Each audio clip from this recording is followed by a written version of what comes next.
So the YouTube Just wait. is Sorry, it's calling. okay.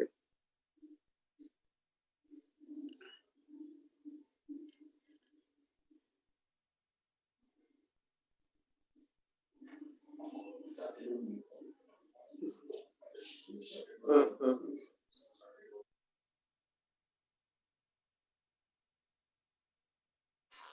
So our present conversation is on live on YouTube also for the audiences who are unable to join to go to. So the response is huge. I really thank everybody for their participation. It's 2,000, more than 2,500 participants have registered for this webinar. But unfortunately, in this platform, we can support only 250. So that's why we have created the YouTube also, so that people can come over there and listen to our respective speakers for the day.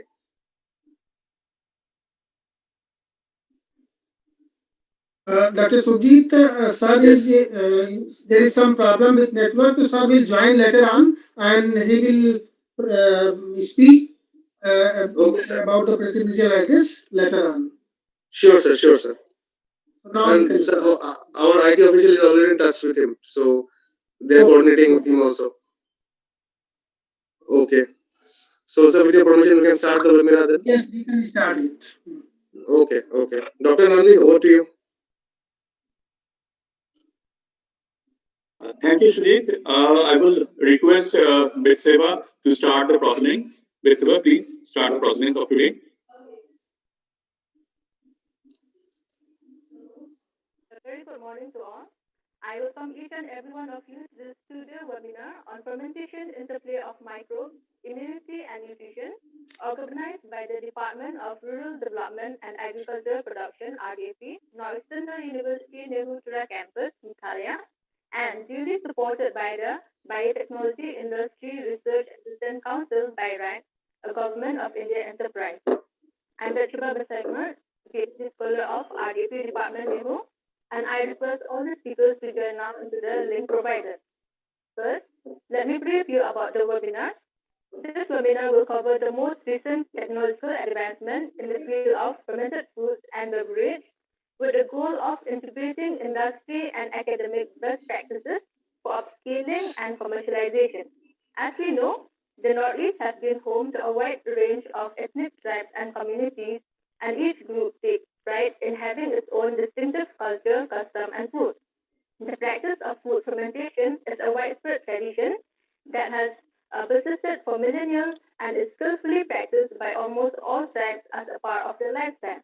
Northeastern fermented foods have distinct flavors, texture, looks, and functions, depending on the substrates and raw materials used for preparation. But despite the enormous entrepreneurial opportunities in these sectors, the outcome is heavily hampered by the lack of effective value chain till today. We believe this webinar series will create awareness of the market opportunities for fermented foods and beverage in India in the global context. Through this webinar, we aim to upgrade the knowledge and skills of trained human resources and promote bioentrepreneurship in the fermented food sector. Keeping this in mind, let's move forward for today's theme of the program, advances in probiotics, post-biotics, prebiotics, and nutraceuticals. Let me have the honor to request Dr. Virendra K. Mishra, Head Department of Rural Development and Agriculture Production and Project Investigator of the Binus Bioincubator Facility, Nehutra Campus, Meghalaya, to present the opening remarks. Over to you, sir. Thank you, Betseba. Am I audible? Yes, sir. Okay. Honorable Vice Chancellor, Northeastern Hill University, Professor Prabhas Shankar Shukla, Chairman of today's National Webinar on Fermentation, Interplay of Microbes, Immunity and Nutrition, Professor Sujata Gurdev, Co-Chairperson and Campus in Charge, Northeastern Hill University, Tura Campus. Our eminent invited speaker for today's session, Professor J.B. Prajapati, Chairman, Varghese Kurian Center of Excellence, Institute of Rural Management, Anand, Gujarat. Dr. Gopal Ramakrishnan Gopi, Chief Operations Officer, FGSB Bioprocessing Plant, Fermented GSB Private Limited, Tamil Nadu.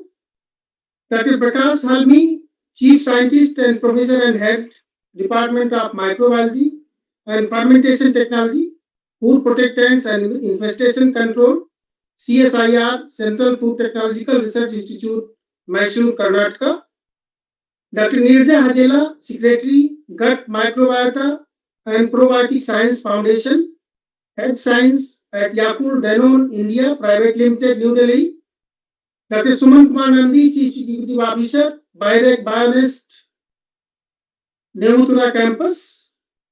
Birec Government of India Representatives, Dr. Silpi Gupta, Chief Manager, Technical, and Dr. Sujit Das, Technical Officer. Faculties of the Department of RDAP and Northeastern University, Bionest Bioliquid staff, participants from biotech startups, industry, and academia across the country, ladies and gentlemen. A very good morning and welcome to you all in the long-awaited this 2 days national webinar on fermentation, interplay of microbes, immunity, and nutrition for today and tomorrow. This webinar is especially sponsored to Department of Rural Development and Agriculture Production by the Biotechnology Industry Research Assistance Council, BIREC, set up by Government of India. We extend our gratitude to BIREC, Government of India for this support. We are honored this morning by the presence of our great personality, Professor Prabhashankar Shukla, Honorable Vice Chancellor, Northeastern Hill University, Meghalaya, a great leader and campus in charge of Nehutura campus, Professor Sujata Gurudev, all the subject experts across the country, BIREC representatives, biotech startups, industry and academia people. Thank you all for kindly being the part of this 2 days webinar on fermentation, interplay of microbes, immunity and nutrition. We fully appreciate you all for finding time to be with us despite your busy schedules. On behalf of the Department of RDAP, Bionest Bioincubator, Nehutura Campus, and BIREC Government of India, we warmly welcome you all. Ladies and gentlemen, I believe across the 2 days technical sessions, you shall be shared with research and experience of our eminent resource persons on the various themes of fermentation, interplay of microbes, immunity, and nutrition. The major objective of this webinar is to foster the development of local indigenous technology and ideas by expanding the scope and laying the groundwork for entrepreneurship. Investment opportunities for product development and scale-ups, and to strengthen the fermented food industry ties in order to provide business and partnership opportunities for the company's stakeholders. However, I would like to take this opportunity to share something about the department. The Department of Rural Development and Agriculture Production was started in 2002. This is the only department in the entire country which is covering the major segments of rural development. Being multidisciplinary in nature, the main objective of the department for the pass-out students is to start their entrepreneurs and startups in the field of rural development and agriculture production, including horticulture, animal husbandry, dairy, poultry, poultry, and food sciences. The department is also engaged in the research activities pertaining to different issues in rural and social development, horticulture, livestock management, life sciences, biotechnology, and food security, fermented dairy and food products. The department has also developed one demonstration farm consisting of livestock unit, horticulture unit, agronomy units, besides having a vermicompost unit, net house, polyhouse, milk and food processing unit, etc. 4 well-equipped laboratories for horticulture, agronomy, food sciences, packaging, and computation technology are also the part of the department. The department has isolated and characterized the prominent lactic acid bacteria and yeast from various fermented foods of Meghalaya. Out of that, 2 potential probiotic bacteria have been patented under IDA Budapest. One soya-based and one rice-based fermented product is under process for patent. Besides that, the department has established the fermented food hub for production and processing of indigenous fermented food products. The department since inception has developed professional collaboration with NIRD, ICR, CAPART, SIRD, Anand Agriculture University, Kamdenu University, Gujarat, and KIT University, Bhubaneswar for practical exposure and research collaborations. The department also offers the placement to the students. Department is handling many major projects funded by DBT, DST, NEC, UGC, and other funding agencies. I am happy to announce that in this important webinar, we have more than 2,200 registered participants across the country and attending the webinar through various media platforms. This is the first time in Nehu a large number of participants shown their interest in a particular program. So with this note, once again, very warm welcome to all of you from different corners of the country. Thank you all. Jai Hind.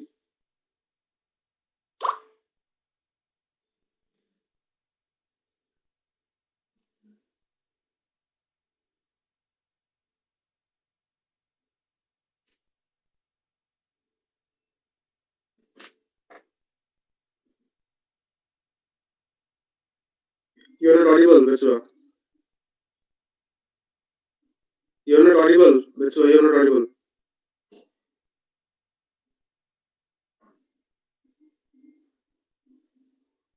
No. I'm sorry. You're not audible. Just see. Check on the mic.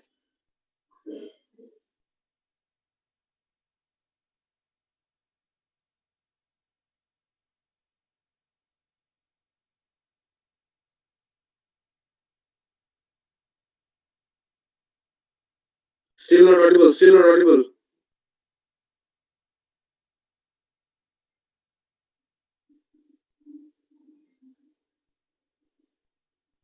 No, there is a network issue. I think I can't hear you. Together can continue. Dr. Nandi, you can continue. Dr. Nandi can continue.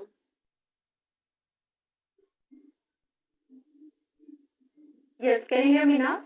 Yeah, now it's fine. Fine. Okay. So we came to know that Honorable Vice Chancellor of Nehu Meghalaya will be joining in between 12:30 to 1 p.m. due to network issues.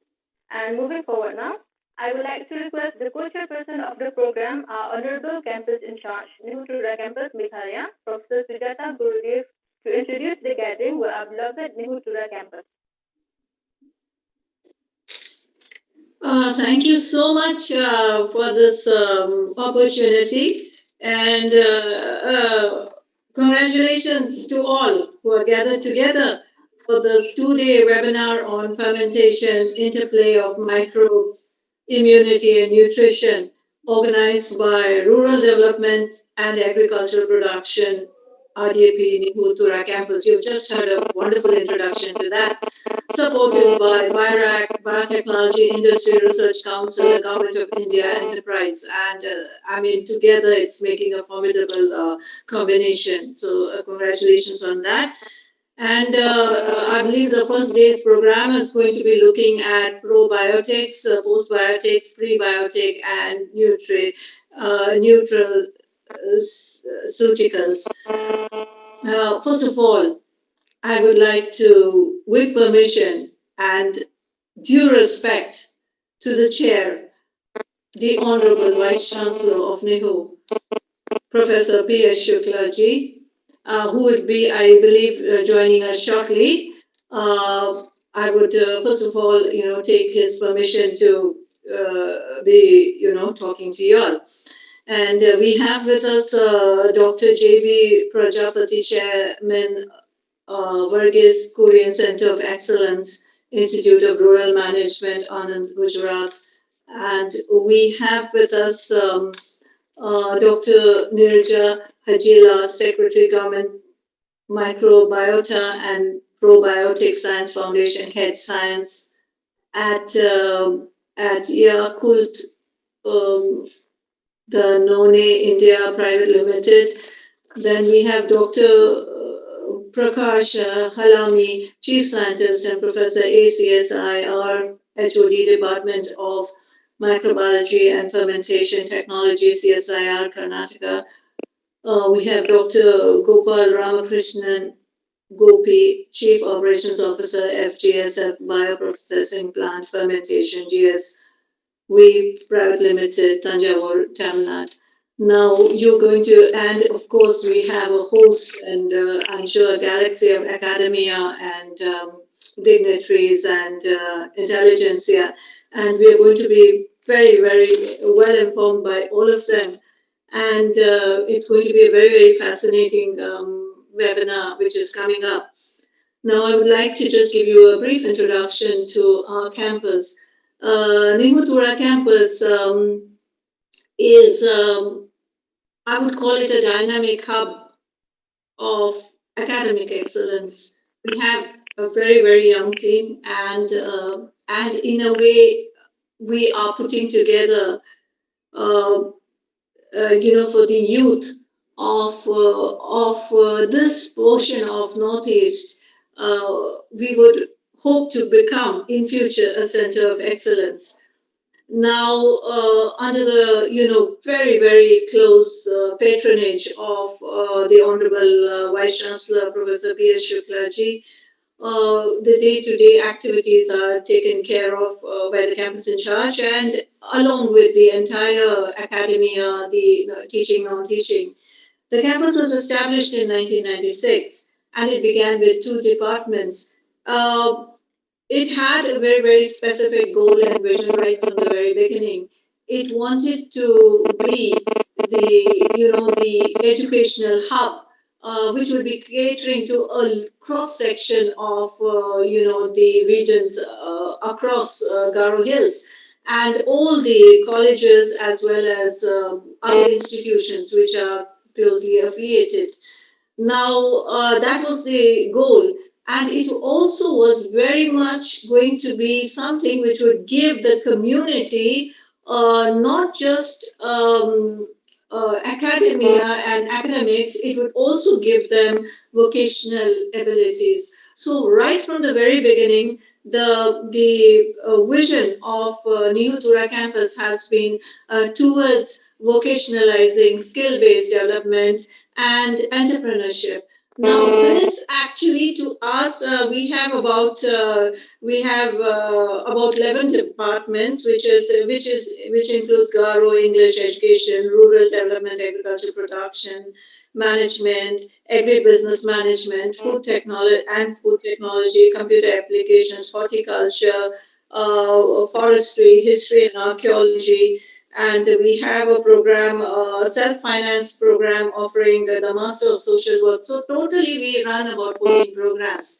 Now the main and the most important thing about this is that most of our programs are oriented towards jobs. And this is very, I would say very seminal because the NEP has looked towards the ideology of earn while you learn. It's very, very important. So, and also because you have many levels of education and can be now pursued at different levels. You can move out, you can come back and continue with it.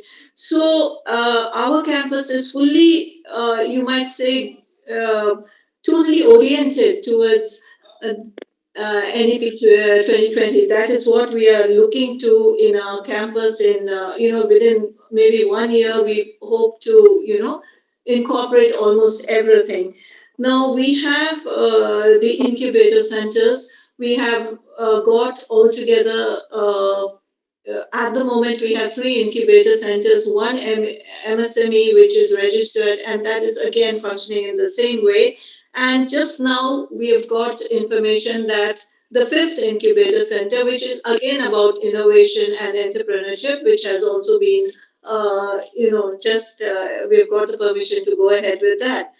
Now, this is very, very important for us because Meghalaya, especially Garo Hills, is very, very rich in biodiversity. So the focus is on floriculture, food processing, medicinal aromatic crops, spices, nutrition, and all these things have to be brought under the ambit of bioentrepreneurship.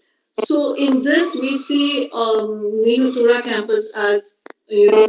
Um, providing a very pivotal role towards networking and matrixing this entire corpus of biodevelopment, which is very important. The youth potential is enormous. Now, other than this, as I've told you, we have English, which is a language based department. But it not only does that, it also protects a lot of northeastern literature and ethnic and as well as cultural segments. These are very well showcased in the Department of English. And Garo, we have a department of Garo which is playing a very pivotal role in not only preserving the tradition and the rich diversity and the historical background, but it is also archival in nature, and skill development is very much part of their course.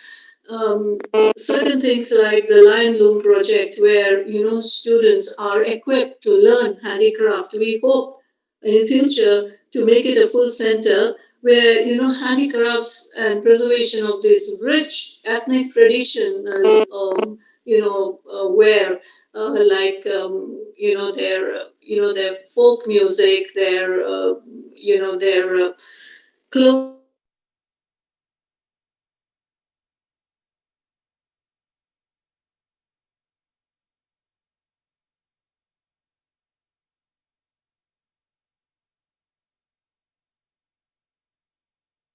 Ma'am, we can't hear you, ma'am. Your video seems to be stuck. Actually, there is a problem with the power, I think, and that's why the internet connection has been compromised at man's place. Okay. She will be online in a minute.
Ma'am, sorry, we have lost you in the meantime. Yes. I think I've lost a few. Yeah. Am I audible?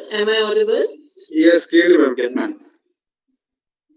So yeah, I'll just wrap it up quickly. So I was just telling you about history archaeology, which is a department which is again reaching out to archiving the entire rich tapestry of this historical records research of this region, and this is again a very vital department. We have management, we have we have agribusiness management, we have and food technology. Again, as you can see, this is also a department. Both the departments are reaching out to again a very very vital component which is very important in the economic growth of the country.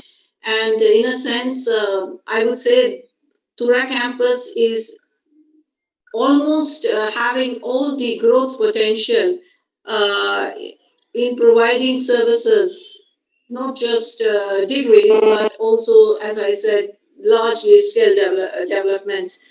Now the research is full swing. Books, the academia are very very dynamic, and I think the campus is now well set in a road to progress.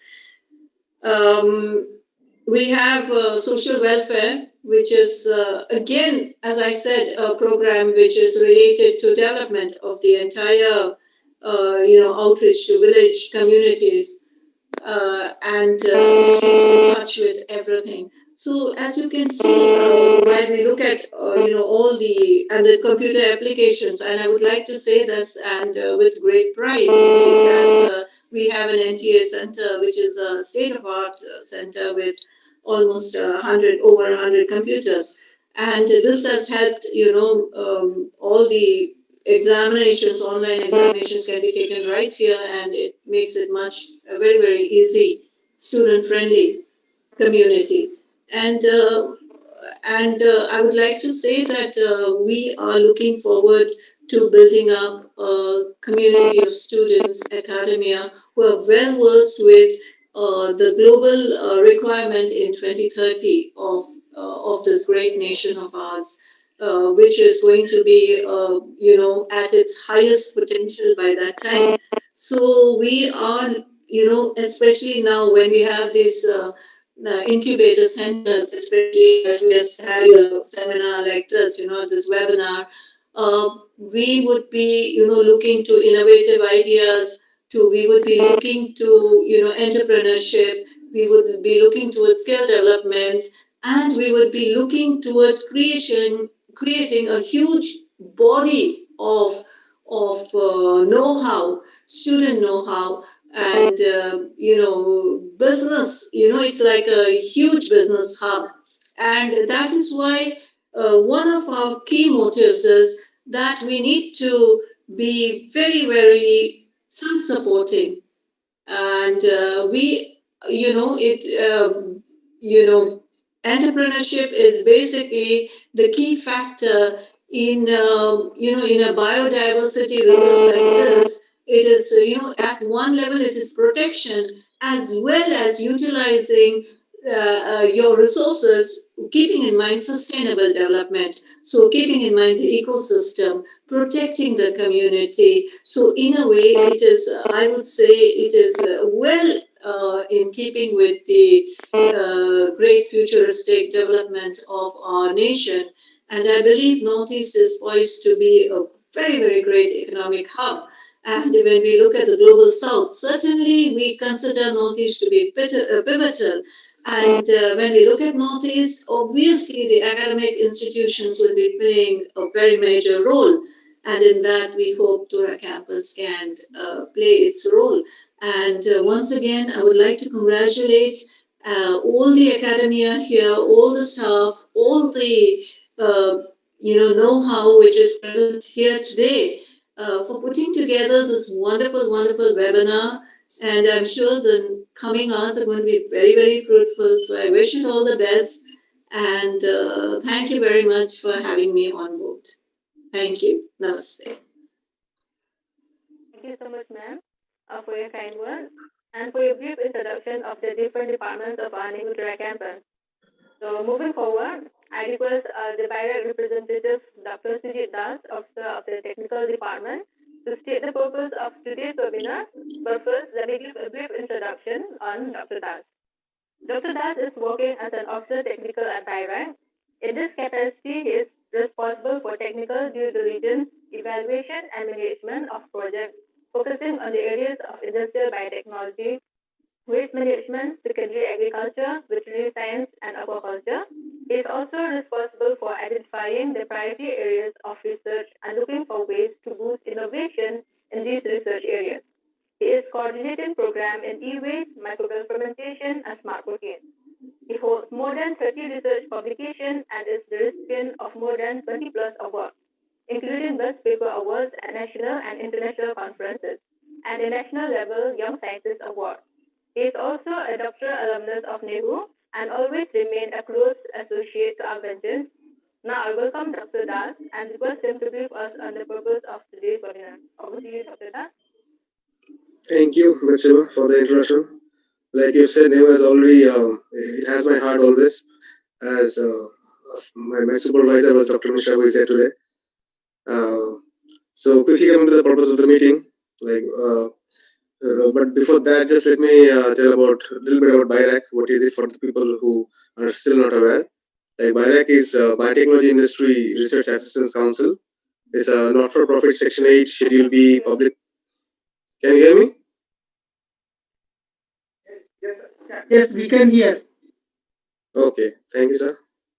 So it is set up by the Department of Biotechnology, Government of India, as an interface agency to strengthen and empower emerging biotech enterprise to undertake strategic research and innovation addressing nationally relevant product development needs. And BIRAC is an industry academia interface and implements its mandate through a wide range of impact initiatives, be it providing access to risk capital through target funding, technology transfer, IP management, and handholding schemes that will help bring the innovation excellence to the biotech firms and make them globally competitive. And the role of BIRAC in fostering public-private partnership for innovative product technology development and the schemes will be discussed by my colleague Dr. Shilpi Gupta, who is the Chief Technical Manager, tomorrow at 10 a.m. onwards.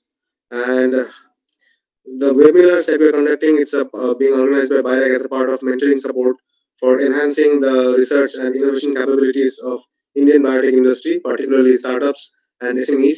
So this webinar is being organized as a part of industry academia mentoring of BIRAC in collaboration of Department of RDAP, Nehru campus, Meghalaya. So this webinar series will focus on the following themes. Like today, the theme is advances in probiotics, postbiotics, prebiotics, and nutraceuticals. And tomorrow we have the theme on innovations and regulatory compliances in fermented foods. So the outcomes of this webinar will be like to foster the development of local indigenous technology and ideas by expanding the scope and laying the groundwork for entrepreneurship, followed by investment opportunities for product development and scale-ups, and to strengthen industry ties in order to provide business and partnership opportunities for the company's stakeholders. So I hope this webinar series will create awareness of market opportunities of fermented foods and beverages in India and at a global context as well. And in addition, this series will expand the knowledge base and guide the regulatory compliance necessary for the approval of these fermented products. We are honored by the presence of speakers from academia and industry today, and we invite the others who are participating through YouTube and in GoTo platform to join us for fruitful discussions ahead today. Additionally, I would also like to request the attendees who are in GoTo platform and in YouTube to mail us their feedback on the webinar and any suggestions for other specific subjects they would like us to cover in our upcoming series of webinars. That's all from my end. I'm looking forward to hearing from the speakers. Over to you, Matsiva. Thank you.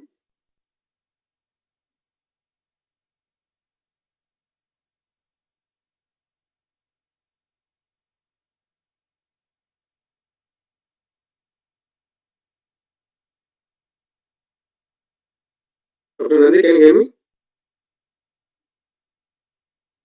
Yes, we can hear you. Okay. We can start, I think. Yeah, Bisra will be in a second.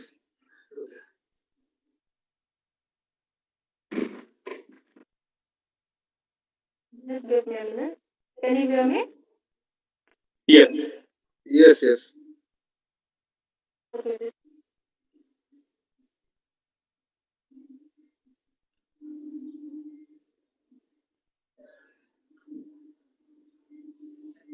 Please go ahead. Yeah. Just give me a minute.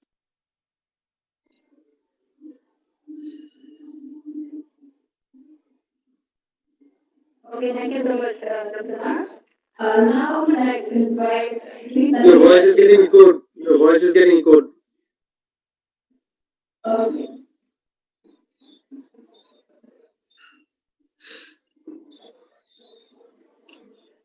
Now is it clear? It is still getting echoed. Okay, you are audible. Please go. Please proceed. Go ahead, go ahead, go ahead, go ahead, go ahead. Okay, sir. Now I would like to invite Shri Samir Saxena, the first speaker of today's program, to illuminate us on how think of medicine. Before that, I would like to give a brief introduction to some. Shri Samir Saxena is currently working as the health quality assessment and new product development for Kulit Cooperative Milk Marketing Federal Federation Amber and has been with Amber Group for the last 38 years. He completed his postgraduate degree from SMC College of Dairy Science and Nutrition and is responsible for the implementation of quality assurance programs involved 102 labs under the umbrella of AMO and is around the 6 of process quality in India. He is instrumental in the development and commercialization of around 50 plus new products under the umbrella.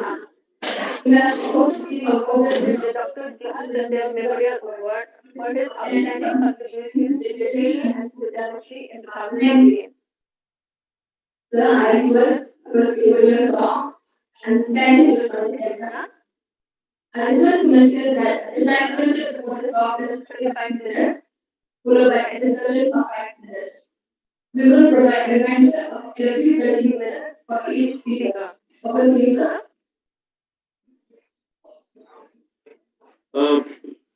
Thank you, ma'am. Thank you very much for the nice introduction. I'm sharing my screen. Is it visible to all of you? Yes, sir. Yes, yes, sir. Okay. And I hope I have the command of this presentation. I can go through my slides. Yes, sir. We have provided that. Absolutely. Okay. So, sir, good morning to all of you. Without getting into much celebration, I will showcase you the journey of Amol in the field of fermented products and probiotics. I'll showcase all the products which are there already on commercial scale, pan India, and what are the credentials, what we have done to create the buzz and advertising, some of the advertising campaigns for fermented products and probiotic products, and where are we actually. So I'll start with my presentation. First of all, I would like to thank Birak and all concerned who have given us the opportunity to showcase our efforts in the field of fermented and probiotic products. So on behalf of my MD, Mr. Jain Mehta, who's unfortunately busy with some other assignments, he could not be there personally with this webinar. And on behalf of 3.6 million farmers, I thank you all, and I'll take you through the journey of our fermented products and probiotic products. So you see, we are actually a family of 3.6 million farmers who are our farmer owners, and we are in the peak season collecting almost 270 lakh liters of milk. 27 million liters of milk is being collected every day, and we are the 8th largest dairy processor in the world and have a capacity of 41 million liters of milk every day we can process, and we are growing at a CAGR of 16%, and we have an annual turnover of $8 billion US, which it translates into some 60,000 crores per annum. And we are this time also we are expecting a good growth of about 20%. Yeah.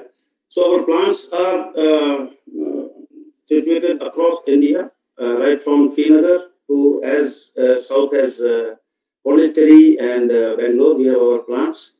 Recently, we have gone into Hyderabad, and we have come up with 3 or 4 subcontracting plants where we are packing our fresh products like milk and buttermilk, dahi, paneer, etc. So we have a total of around 102 plants across India. This is a typical, philosophy of Amul, that if you consider that the business of dairy is 1 rupee, paisa we are sharing back to our farmers. So this is the model which we are operating with our vision mission statement like value for money and value for many. So value for many means our farmers, and value for money means they are our customers. So since our farmers are our owners, so we have to give maximum uh, back to our farmers. Means we are purchasing the milk at the highest price so that our farmer owners are benefited, and we are charging the least from our customers so that the products are affordable to our customers, and we are selling off, giving the best quality products at the most affordable prices to our customers.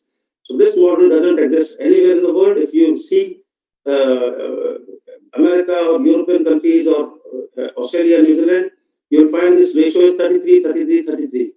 33% is for the farmer, 33 is for processor, and 33 is for the retail.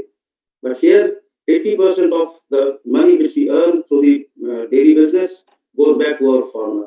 So this is a very typical model. Here you will see we have got a very strong supply chain where you can see that I already mentioned 3.6 million farmers. We are collecting the milk from 18,000 village cooperative societies, processing our milk products from almost in excess of 102 dairy plants across India. And we have got four highways of distribution of our products, which are of various temperature ranges. One is the ambient, like the powder and ghee, they go at room temperature vehicles. Then we got chilled, like cheese and butter and chocolates. Frozen, of course, has to be ice cream. So we have got, and fresh is our market milk, which we distribute on daily basis, twice a day. And we have got 80 sales offices across the country. Means these are the branch offices we have got in all these states.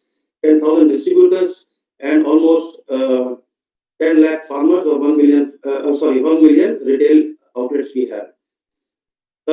This I've already told that we stand eighth in the world as far as milk processing is concerned. As for IFCN, we are among the top 20. We are number 8. This speaks about Amul is ranking third in the world as far as the products being picked up from the shelves. 6 million times in the as per Cantor, our products are lifted. So number 3, we are number 3 because we have not counted the milk which we are selling on day-to-day basis. So if we count that, then we are number 1 because 16 million packs we are selling daily. That is our milk and buttermilk and dahi on daily basis. So actually we are number 1, but we don't count our milk pouches which we are selling on daily basis. These are the Amul fermented product ranges we have.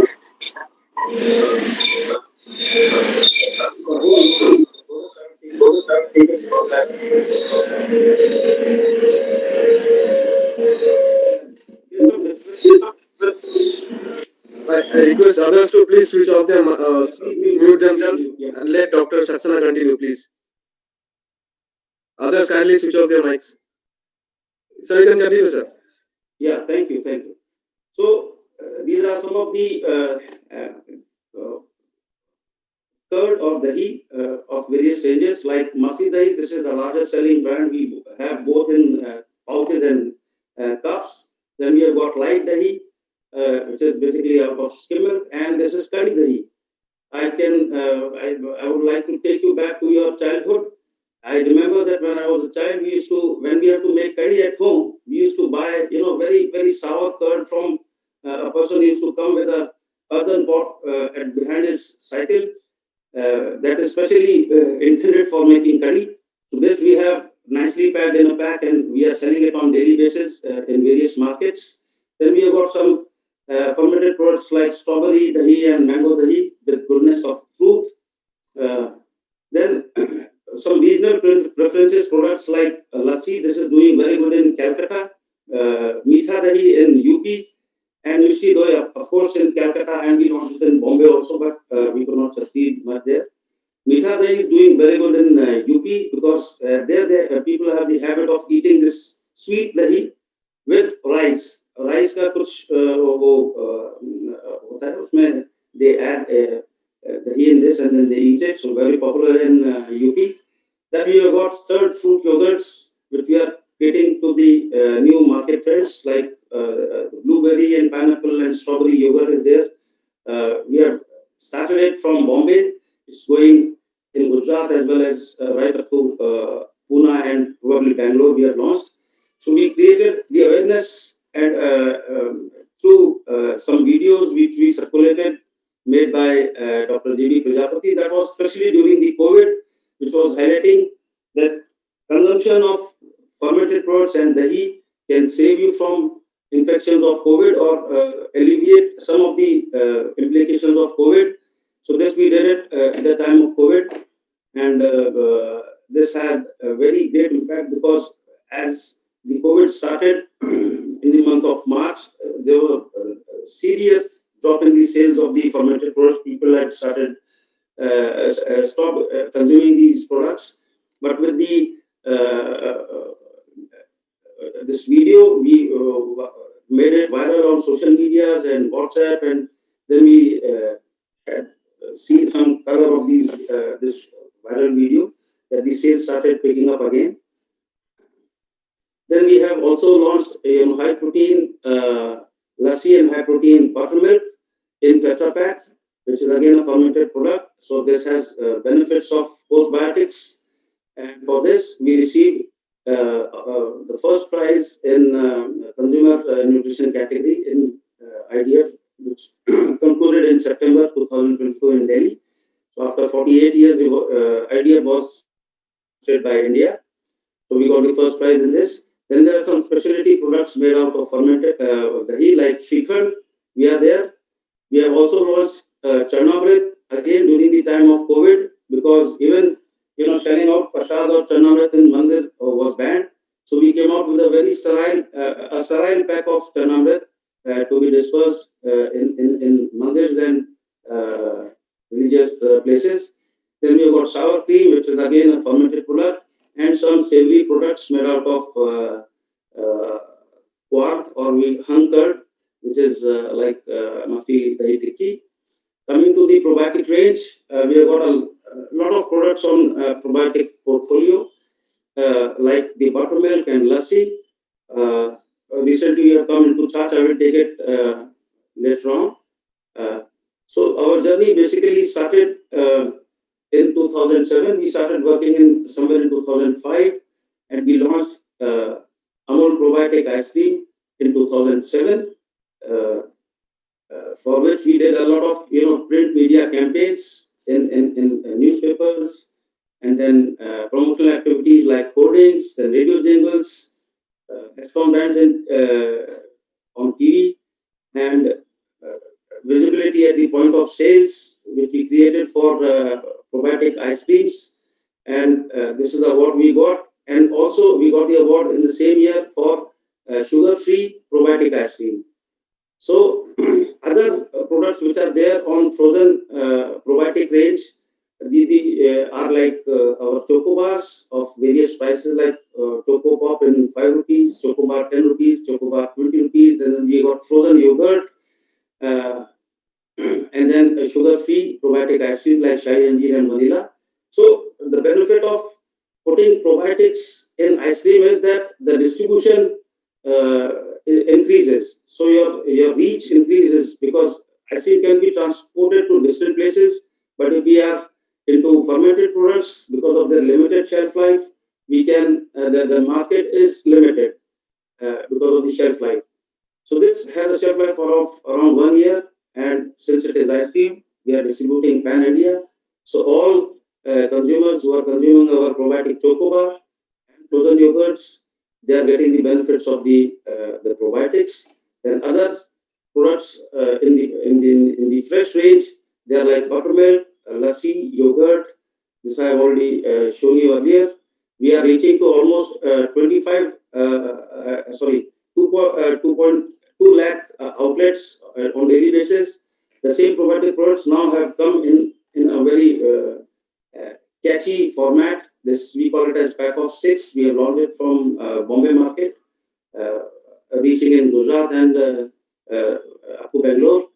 Then we also launched probiotic chocolates. These are there on the shelves. This is we did a trade idea to promote our probiotic products and fermented products on Twitter. If you look to the Google regarding the Chocobar, you'll find Amul stands the first as far as probiotic Chocobar is concerned.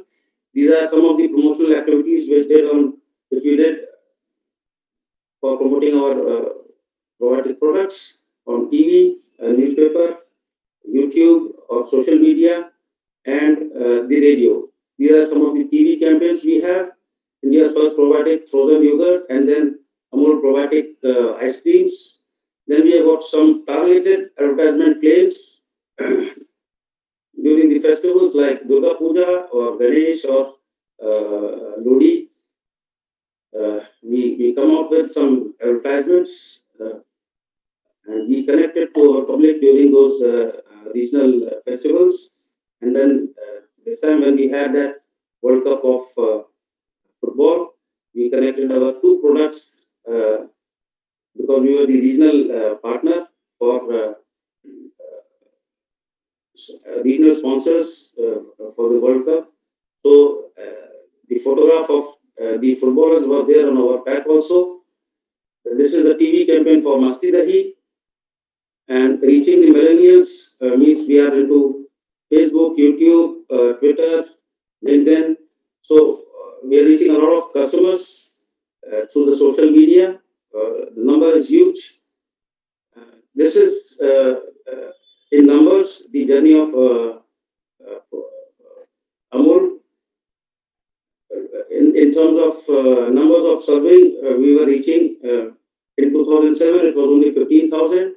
In the year 2015 we reached around 1 lakh, and now we are more than 10 lakh we are reaching because we launched our fresh product, that buttermilk, which we launched. We have not yet named it as probiotic, but the product is probiotic, and shortly we'll be branding as a probiotic product with the new standards of FSSAI which have come in. So we are selling this pouch buttermilk, which is our probiotic. The literage is 100 crore liters per annum, means 4.2 crore per serving we are doing on daily basis. And this is available to all the customers at a very, very affordable prices, which is now a probiotic product. Unlike the MNCs, some of the products are very high sugar. They spend a lot of money on promotional activities. It is highly priced. But this product, you will see that it is very, very affordable, probiotic product, and reaching to a lot of customers on daily basis. The reach of some of the products, probiotic products available on the shelf is also very less. If you see a normal FMCG company, almost 4.5 lakh crore Indian market, but the reach is twice a month. But we are a very, very fast FMCG. We are serving the probiotic products in terms of our pouch buttermilk on daily basis, and there is twice a day purchase, and the market is 7 lakh crores. So this is all I had to share. If you have any questions, you can definitely ask. I will be there to answer. Thank you. Yes, any question from the participants?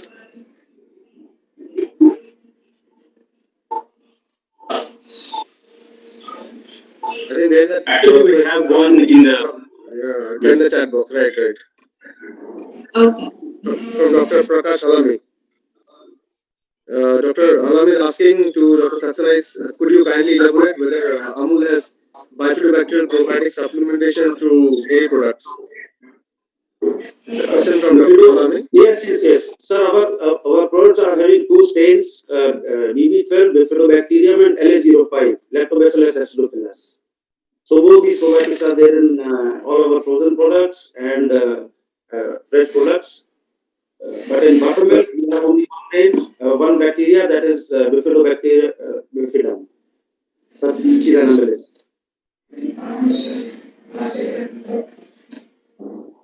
Yeah.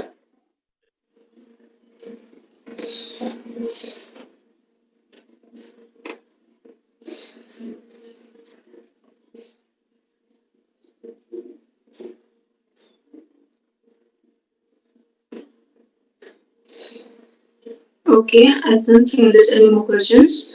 Thank you very much, sir, for your talk. This will be immensely helpful for the budding entrepreneurs. So, our next speaker is Professor Jashbhai B. Prajapati, Chairman of Verghese Korean Center of Excellence, Institute of Rural Management, Anand, Gujarat. Professor Prajapati is a renowned academician and scientist in the area of probiotics and fermented foods. He was the former principal and dean of the Faculty of Dairy Science at Anand Agricultural University, Gujarat, and has 40 years of experience in education and research. His main area of research is fermented probiotic foods. He is the chairman of the Indian Dairy Association, Gujarat State Chapter, and coordinator of SASNet Fermented Foods.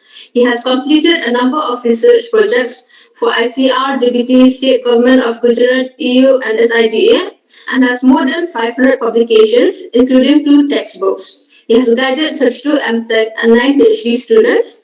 He also received the prestigious Erasmus Mundus and Indian National Science Academy Fellowship. He is a fellow of the Indian Dairy Association and the National Academy of Dairy Science. He is a recipient of the 2015 Hari Om Ashram Award from the Indian Council of Agricultural Research for his outstanding research contribution in probiotics. He has served as an editor of numerous prestigious journals and delivered lectures all over the world. At present, he is the chairperson of the Dr. Verghese Korean Center of Excellence at the Institute of Rural Management, Anand. And based on Dr. Korean's value, he is actively leading programs and projects to promote dairying and the millions of milk producers in India. So, we are eager to hear your thoughts on probiotic functional fermented foods, present and future. Over to you, sir.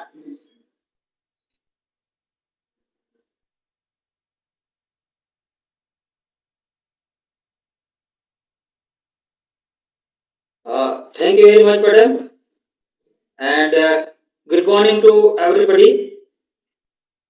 Am I audible, Sujit? Yes, sir. Clearly audible, sir. Yes, sir. Good morning, sir. Okay, Clearly audible. okay. It's an honor to have your presence amongst us, sir, today. Thank you so much. And I can see only limited number of faces on the screen, including Dr. Mishra. But I greet on this morning to everybody who is present in this, and I can see that there are many people who are looking to this screen. I will show screen में share करने का है ना? Yes, I can. Okay, now this presentation is visible. Yes, sir. Yes, sir. Okay, so once again, thank organizers and also the Honorable Vice Chancellor of NEHU and the Director of the Institute for inviting me to present this talk. Uh, uh, as you know, I'm working in the area of fermented foods, especially dairy-based, since almost 42 years now. I'm taking this chance to talk something about what we think about. Uh, Can you give control to me? Why it is scrolling by itself?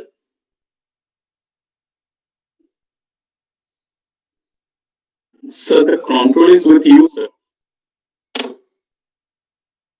We don't have the presentation. Just gone.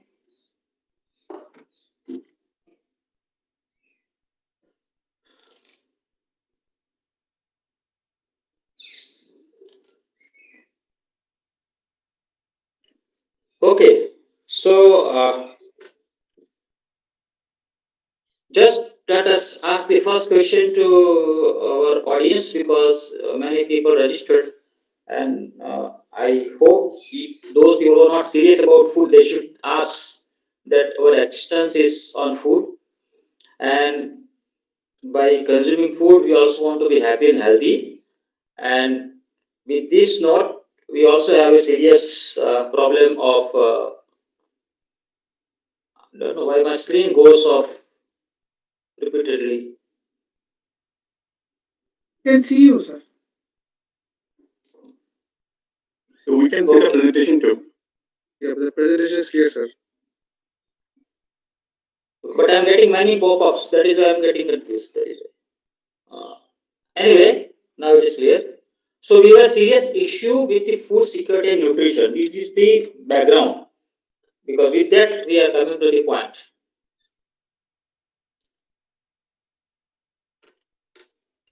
These are some basic facts which everybody can see from the FAO websites, that we have a huge population, and to feed this population on of the world, we need lot of food. We have many hungry people in the world, and we have many malnourished people in the world, and we have to take care of these persons.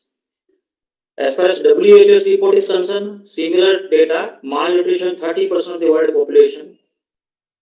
Disease burden is very big, especially now the diseases because of the malnutrition are increasing, and severe problem of enteric diseases, which is 2.6 million deaths in a year. Why I'm specifically putting enteric disease? Because my food which I am talking about is going to specifically target the enteric diseases. So the burning problems or the issues are, students may note that how to increase food production, how to organize safe and secure food supply for millions of people, how to tackle problems of malnutrition, how to prevent infant mortality, how to prevent deaths due to diarrhea, how to alleviate poverty, how to increase value for agricultural produce, and how to bring social well-being among the poor. I will try to give hint to all these questions in these presentations, and then it is up to you that how much you can take from that and which area I would like to touch upon more. Solution to all these problems, in my opinion, is that first solution, that you increase agriculture production. So when you think about this solution, you will immediately get the limitations, that land is limited, productivity is a problem, resources are depleting. कहाँ से लाएंगे and how we will do like this? The second thing is that let us increase the nutritional value of the existing food. So whatever foods are which are producing at the moment, let us add some value to that by any process. Fermentation is one of them, so that it becomes more nutritious, and still you want to keep it as affordable price.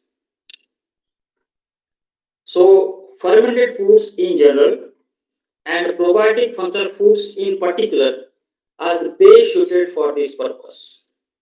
You may have dahi, lassi, chas, khaman, dokla, idli, or many kinds of fermented foods which I have seen in the northeast region of the country.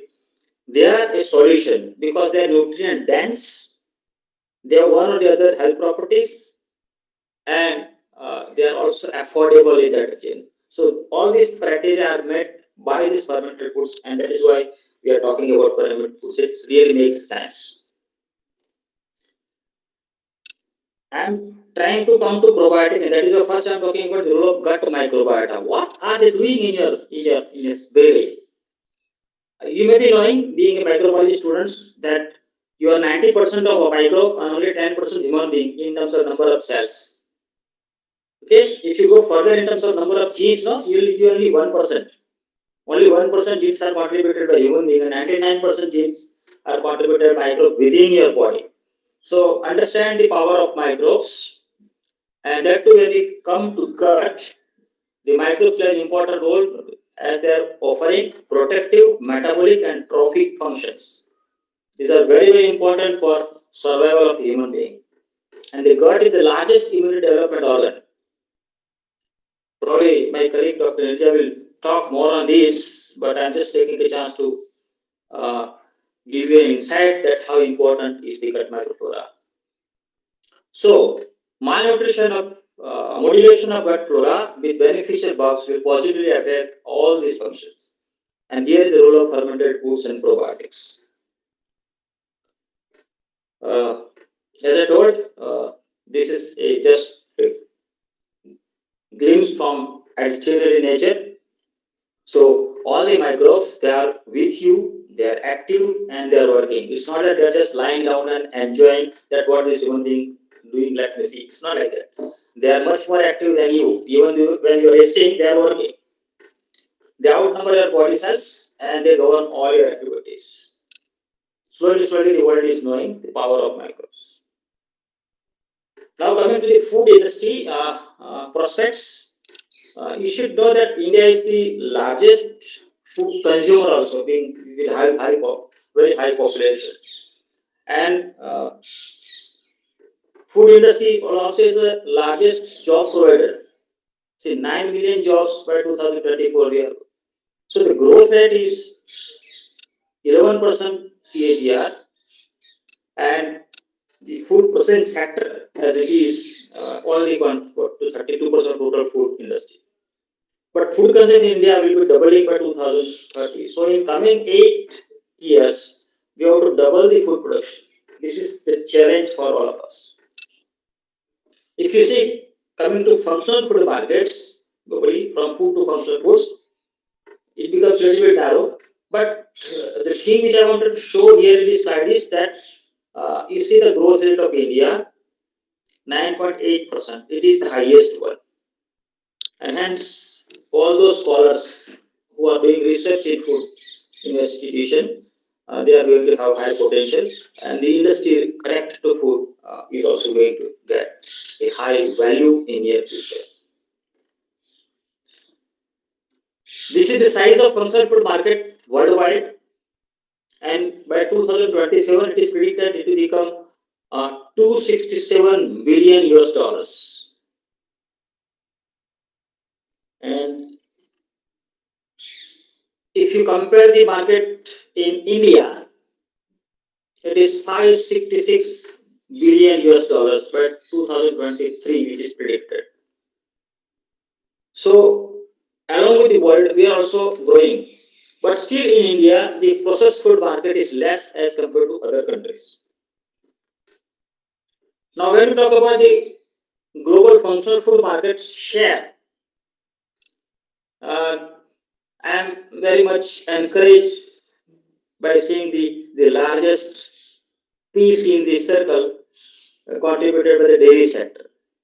And dairy milk is already proven nutritionally superior food from centuries. So you have not to do waste your money improving the nutritional value of milk.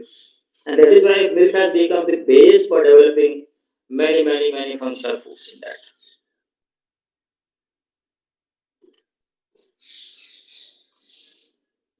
In terms of the value, the functional as well as fortified foods in India amounted to 3.9 billion US dollars 2018. And in terms of growth, the Indian functional food market, see this box, is growing at the rate of, while probiotic market is expected to grow at the rate of 20%.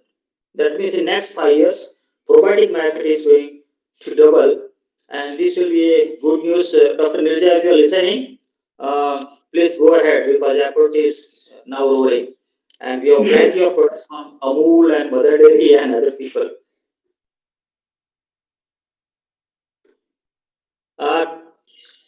I just took a slide to show you the US probiotic market, and you will be happy that we are much ahead than US. That is all. Now coming to fermented foods, these are the positive points with us that they are known since ages, and this technique of fermentation have been learned by mankind.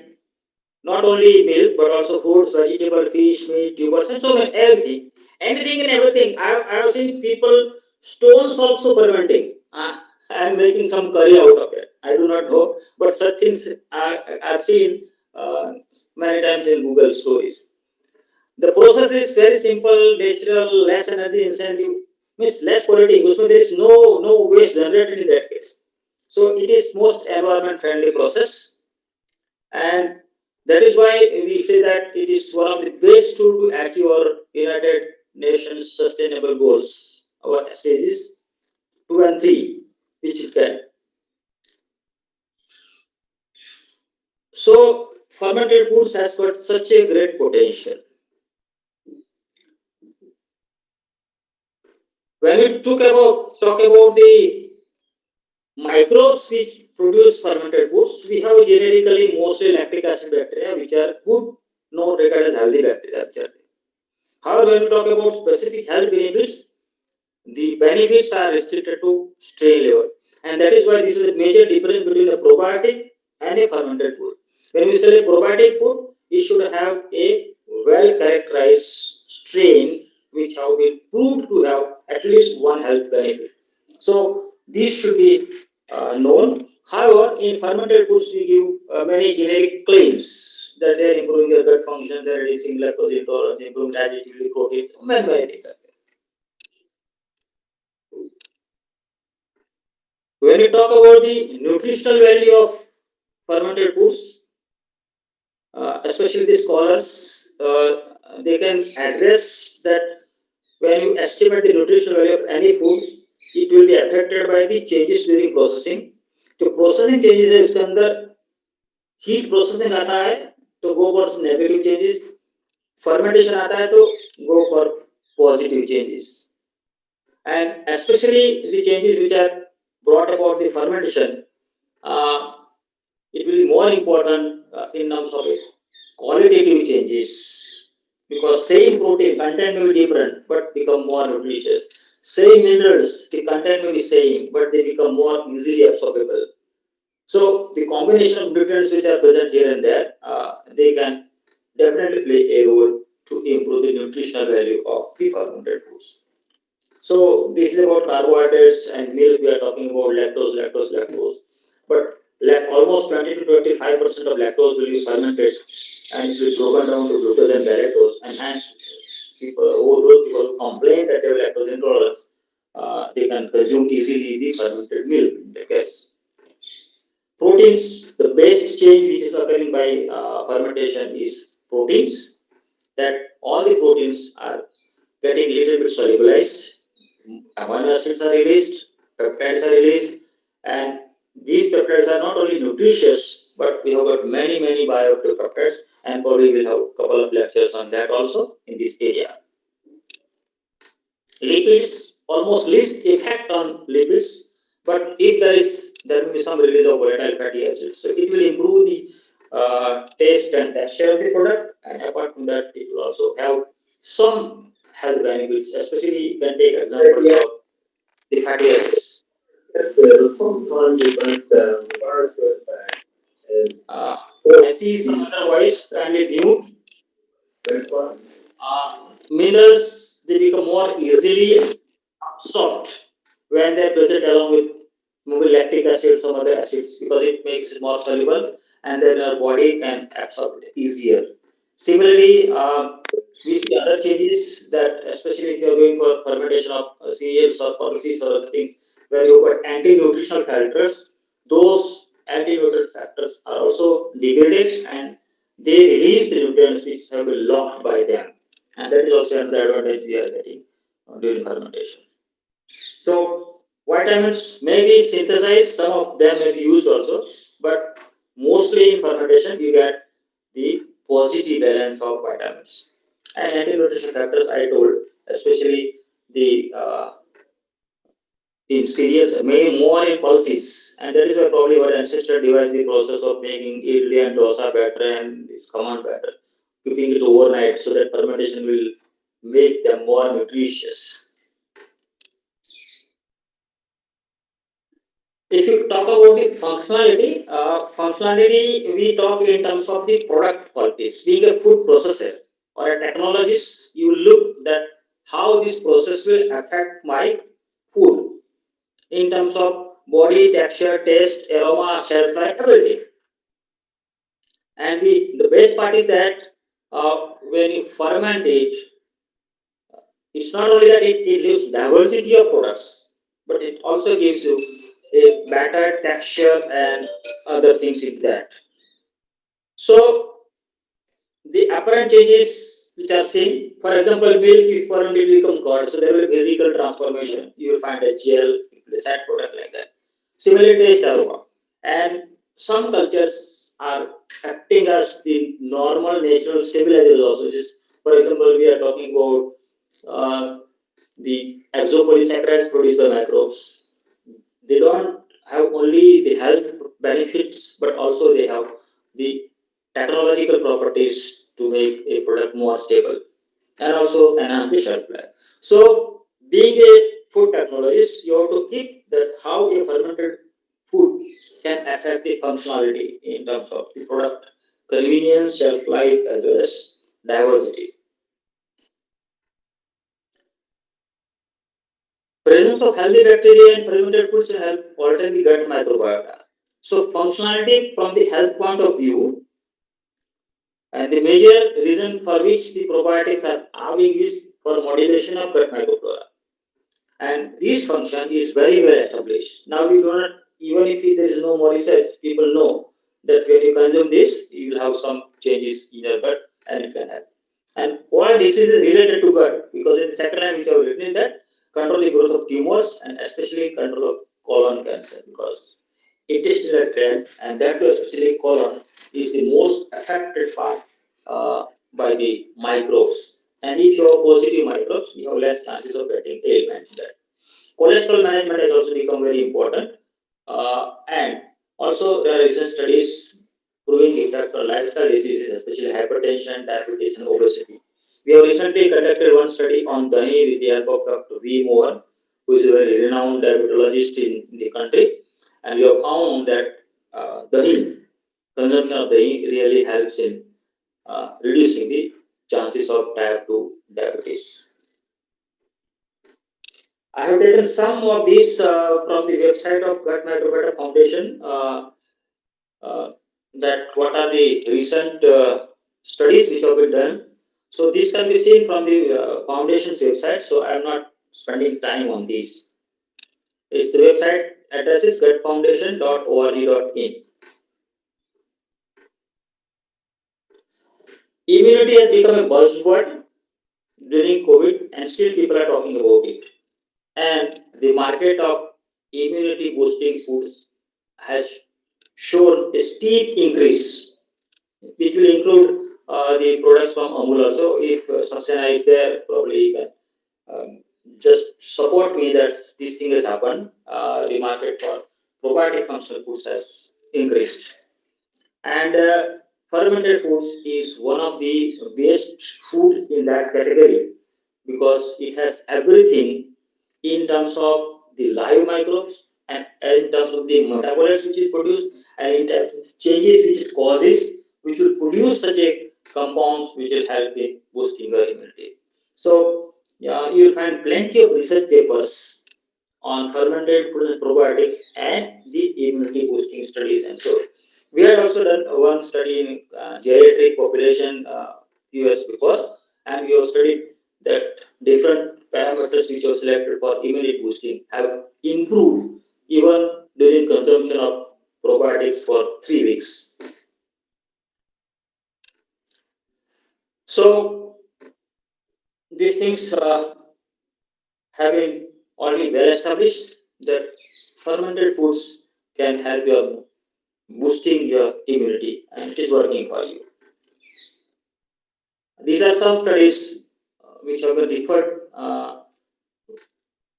last year or before that where the COVID was most prevalent. And at that time, the China's National Health Commission has recommended consumption of probiotics for the COVID-19 patients. So this is a proof that it has got an established effect in building your immunity.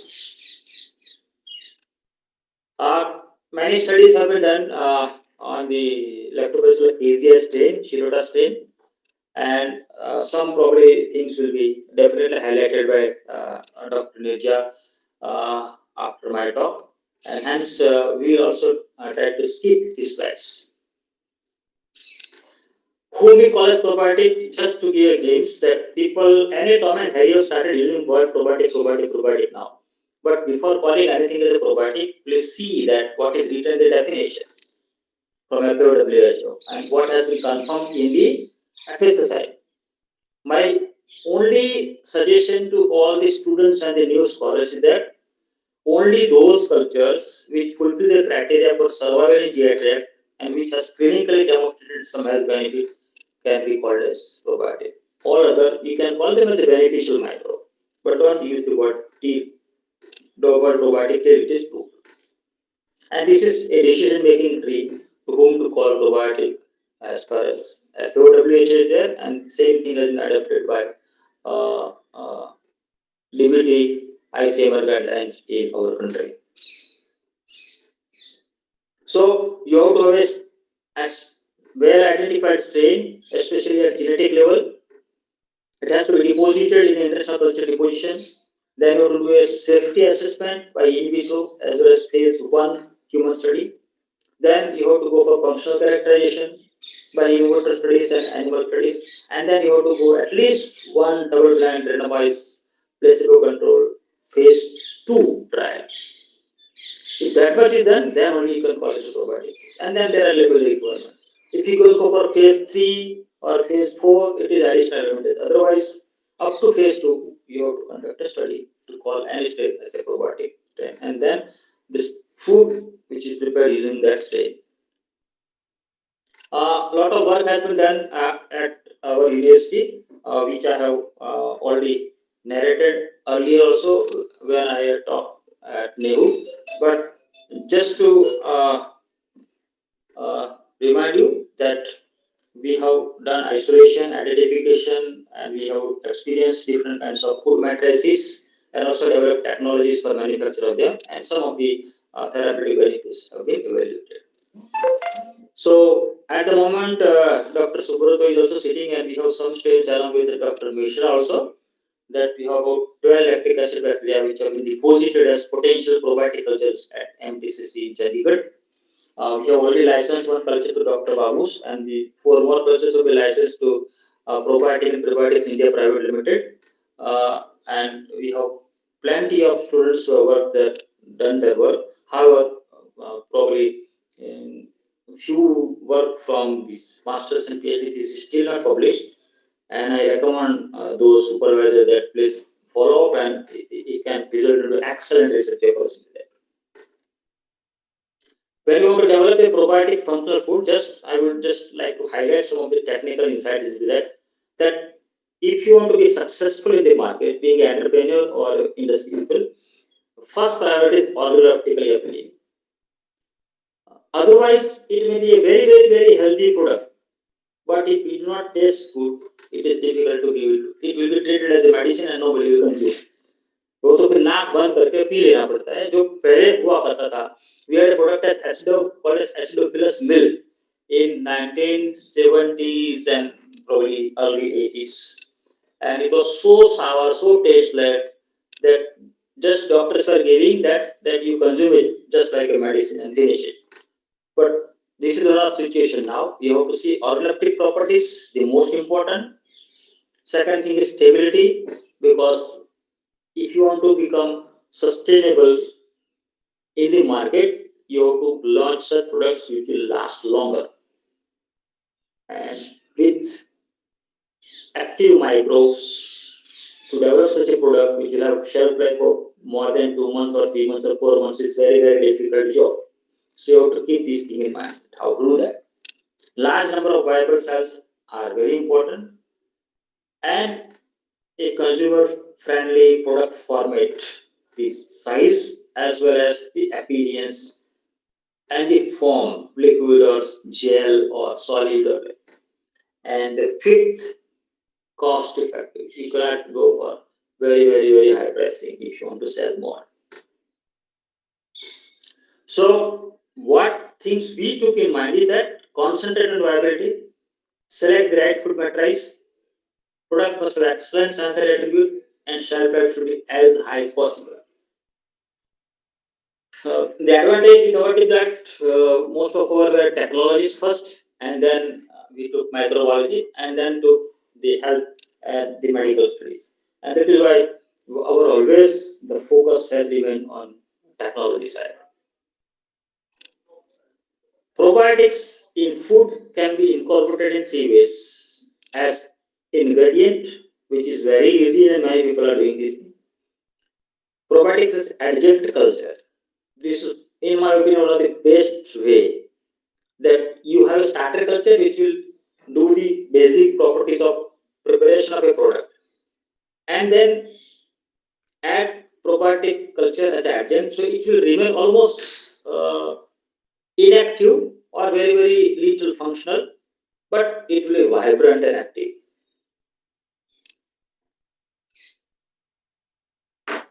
While the third is probiotic starter culture, only few probiotics can do this because then, apart from its viability and functionality, it should also give good taste and good shelf life to the product.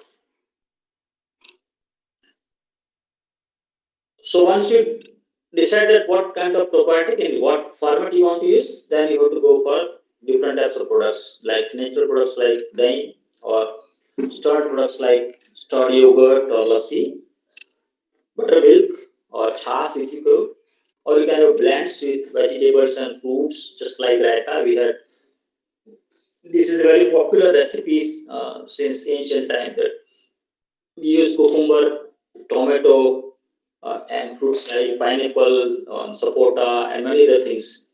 Where raitas are prepared and it's delicious like this in every meal. And then you can go for dried formulation, either in a sauce sachet or maybe in form of tablets or maybe capsules, where you have concentrated dose of probiotics along with the some nutritious material. That nutritious material is for microphysician or as well as it will be for you when you consume the same product. So this is just a list of the cultures which we have depositors patent deposit when uh, I was in AAU. Afterwards, the list might have increased also. And these are some of the products which we have worked during the ICR niche area of excellence, which earlier Dr. Rakesh was heading, and then I was heading. And we have a number of products and number of scholars who got their masters and PhD under this. So we have a number of plant-based products like oats and millets and so, and also the fruits. However, when we develop such products and want to go to market, we have got some problems. Some problems. First thing is that still for probiotics, there is lack of awareness, lack of education in the society. The society do not know properly, and the other most important thing that even medical professionals do not know properly. The focus in India on medical education is on treatment of diseases rather than prevention of disease. So when you talk about preventive medicines, then you will definitely talk about the probiotics and supplements. So this focus needs to be changed. We need to educate more and more medical professionals that this is the product which you can recommend to your patients for this. Similarly, noise also not made by industry. We thank to Yakult that at least they are making some advertisements and people are becoming aware that oh, it is something related to God and now it is that. And probably the other industry, its motivation that we should also go for such kind of advertising for the consumers, Regulations are still not clear till we have just few strains listed and then the dose regulation. It is still shuffling. We don't have still claims regulations and like that, and there is a lot of need to work on that area also. No promotions for indigenous probiotic strains. We are still not serious on branding the Indian strains for typical benefits in our country. And definitely we have got a poor industry and academic relationship. The industry is not that friendly to sponsor the projects, and if they sponsor and they ask for immediate results. So I have just tried to list here some stumble blocks here. That industry, there is skepticism, there is lack of trust on university. I see, don't take it otherwise. This is I'm taking in general. There may be some universities and institutions who are doing very good research. But overall, if you say this is that. And the most important thing is lack of patience. See, industry will come to you and give you a project and they will say that I want results within 2 months or 3 months and like that. And that is usually not feasible. It's a many times long-term project. If you go for a clinical trial also, it will do 2-3 years. There is also hesitation to risk. So rather than doing our own R&D, we have to just take it from someone else and then start adopting. This is the mentality of largely the Indian food industry. In the academia, also there is a lack of clarity on policy of technology transfers. It's my own experience. I struggled for 20 years in my university that how shall I share my technology. So this is maybe the problem still persisting in many universities. Lack of motivation with scientists who work for the industry. Maybe when you are working, the question will come that you are a government employee, you are a university employee, you can spend time for these things. While this model in other countries is different. So in that case, in India, need to adopt that model. That even though you are a professor in the university, you can have your own industry and you can have partly your salary from the industry and partly from your institution. This kind of facilities has to be established. So these things, just a suggestion for strengthening. Uh, there are many other areas to be talked. I just listed here that what can be done in selection of raw materials, selection of cultures, process optimization, fermentation kinetic studies, and packaging studies, and storage, transport, viability. Many things are to be done. And for scholars and students, because it is a large audiences of that category, you pick up anything and you will get a research idea to deal that how shall I make a very good functional probiotic fermented food. I just mentioned about the network in which NEHU is a big partner. We have done one project program also there. In that, at the moment, we are about 400 scientists and some industry professionals members into this. But it is just for promoting the fermented functional foods for the society and for the food industry. So we have a plan to still further increase membership. We have our own website. We had a newsletter. We have stopped. We have a journal, International Journal of Fermented Foods. We do regional seminars, develop database, publication of handbooks. We have a couple of handbooks on that. And these last two agenda still are not fulfilled. But as is whole, it's a friend for food scientists, connecting fermented foods to health status and social well-being, and also the source of up-to-date information for food industry. And we want to become an authority on Indian fermented foods. So you can join. There are some companies which have already resulted out of the efforts by the network. Here I am putting on board, especially for the scholars, that research areas. In each board, you can list out at least 10 research areas on which you want to do. And hence, I have 20 here into 10. So there are 200 research projects for 200 scholars here. Because many times students are asking, sir, क्या करूँ मैं क्या करूँ ये तो हो गया ये नहीं हुआ है. You have plenty of opportunities. So you can go for studies on fermentation kinetics, you can go for studies for therapeutic, plenty of things are there. You can go for animal studies, you can go for ingredient formulations, you can go for product optimization, so many things. And you can go for blends. The best thing is that, see, some food has some lacuna, some food has some superiority. Why don't you blend and make a super food much better? But while doing all these things, keep in mind the environment, keep in mind the nutrition, and definitely you have to keep in mind the cost also. Just I copied only yesterday some of the publications from the Gut Foundation website of 2022. This will give you an insight that the research is going on in which direction. We are now focusing more on lifestyle diseases, obesity, diabetes, and many other things. So this is my last slide. That the way forward, we have to go for the research in the area which I have shown earlier here, and specifically a lot of work is going on genomics. This work in last 5 years has become very important, and now most of our probiotic strains have been whole genome sequenced, and we have got the full data.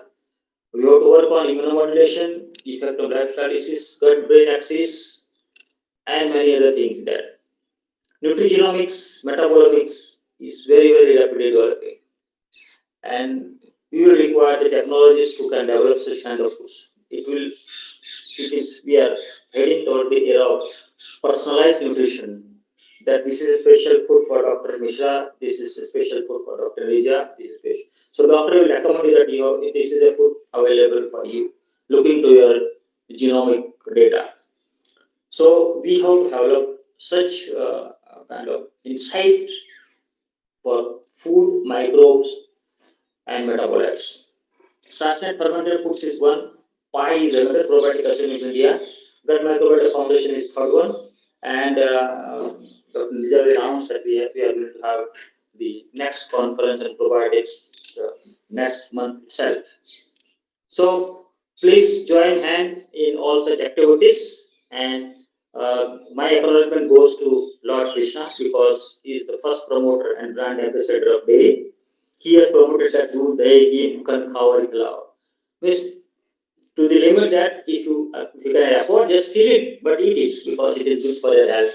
So I wish you a very, very healthy day and healthy with happiness and also with more insights into research, development, and also enjoy those who are physically attending there. It's a beautiful place, Meghalaya, and enjoy your day. And once again, thank the organizers, especially Dr. Mishra, for inviting me to talk on this. Thank you very much.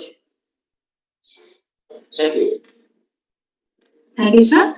So now the panel is open for discussion. Any question from the chat box? We have three questions in the chat box. Kindly, you can go in there, Mr.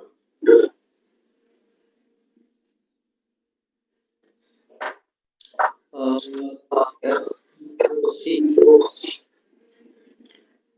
The first question is from Prakash Malani, and sir is asking, why do we have limited consumption of fermented food in our routine meals? why you? Why do we have limited consumption of fermented food in our routine meals? Because it has nutrients. It has some biomolecules which will help you. It will have some microflora which will help strengthen your gut microbiota. See, it is a balance of microbes in your gut which decides your health. If because there are good bacteria and there are bad bacteria. So if you are eating such a food which will support the population of good bacteria, you will remain healthy. If you are consuming a food which will support the growth of bad bacteria, you will become unhealthy. So this is a very, very simple equation. And that is why take care of a food. And when you want to take care of food, go for fermented food because it's got nutrients than to easily assimilable nutrients so that your body can absorb and keep you strong. This is the simple answer. No, sir, I think he is asking why we have limited consumption, why we do not have much more amount of fermented food in our meals. Because we generally used to take the carb only, yeah. See, if I ask you, if I come to Northeast, I will not consume fermented foods because I don't like the taste. Other way situation can also be there. So one of the major limitation of the fermented foods region wise is the organoleptic properties or the taste. I do not like personally fermented vegetables. Similarly, some people do not like fermented. So this is the individual's choice that what kind of food they would like to consume. But that is where the role of the industry comes. That it makes such a noise because जो advertise होता है वो बिकता है. Yes. जो बिकता है वो बिकता है ना. You have to be vocal to market. So there is a fault in the industry that they are not making suitable, appealing advertisement for the consumer so that the consumption increases. Sorry for the industry people who are attending this. Sir, we have a second question from Sir, that is how to promote indigenous probiotic strains. Yes, that is a burning issue. And then at least you should try to convince the local companies. For example, Samir Saxena is sitting there, and you have now almost convinced Amul that you use indigenous probiotics meals, and probably they may going ahead. Similarly, we have many other companies. So if you have a good strain, try it and go and meet the industry that these are the strains available. Let us take trial and go ahead. So it is a duty of the scientists, because the strains are in the hands of scientists, and then ultimately scientists, then their authorities, it is directed and so forth. So if this work is done properly, probably in a near future we'll have more. So it's question of making up. Yes, we have another question from Jeet Mehta. It's an elaborated one. He is saying that incorporating live probiotics has been practiced for a long time. However, the amount of live probiotics present at the time of consumption of product remains unknown. Para probiotics and postbiotics can resolve this issue. Also, the concept of para probiotics and postbiotics is recognized across the globe but is still less known in India. What is the future of para probiotic based and postbiotic based functional foods in India? Uh, Anyway, first, please pardon me, because I am not aware about such term called as para probiotics. Postbiotic is okay, and which I agree to in a limited fashion, because when we talk about probiotics, it has something different function. Than it's not only the live bacteria, but it is we are giving something which goes throughout the system, and we do not play only with the metabolites. We play with the activity of the microbes in your gut. So that is a different thing. But it's a big there as para probiotics and all this thing. But as I told that we can incorporate this probiotics in food in three ways: as an ingredient, or as adjunct culture, or as core culture. If you're considering para probiotic as a adjunct culture, it is well maybe a new word, but other things that is enough for us to understand that in any form, if you do live bacteria and miss, you can just ensure that it will remain viable. It will be good, and it is not that difficult now. We have got good packaging materials, good supply chains, where these products can have at least 3 to 4 weeks of shelf life, even the fresh categories. That's all from my side. Thank you, sir, so much for sharing your time and I have expertise with us. can I just intervene for some two Yeah, 1 minute? please. Sir, for I can regarding that, sir, can talk. you hear me, sir? I can hear, but can somebody stop my presentation? I am not able to. Sir, your No, we presentation is have not done that, visible sir. anymore. Your presentation is not visible. No, But अभी that बंद is कर दो okay. ना, करने का जरूरी Yes, है। sir. Webex is difficult, not that user friendly software for. This is as per the government protocol. We are just using this. Go to Sir, we platform. have disabled your presentation. Now, Ma'am Neecha Achera is the presenter. Should you please continue what you are saying? Yeah, just to Dr. Prajapati, sir. Sir, regarding this industry academia issue, like the problem that the industry and academia are facing, for that interface, like there are several schemes in BIRAC where they can apply for the funds.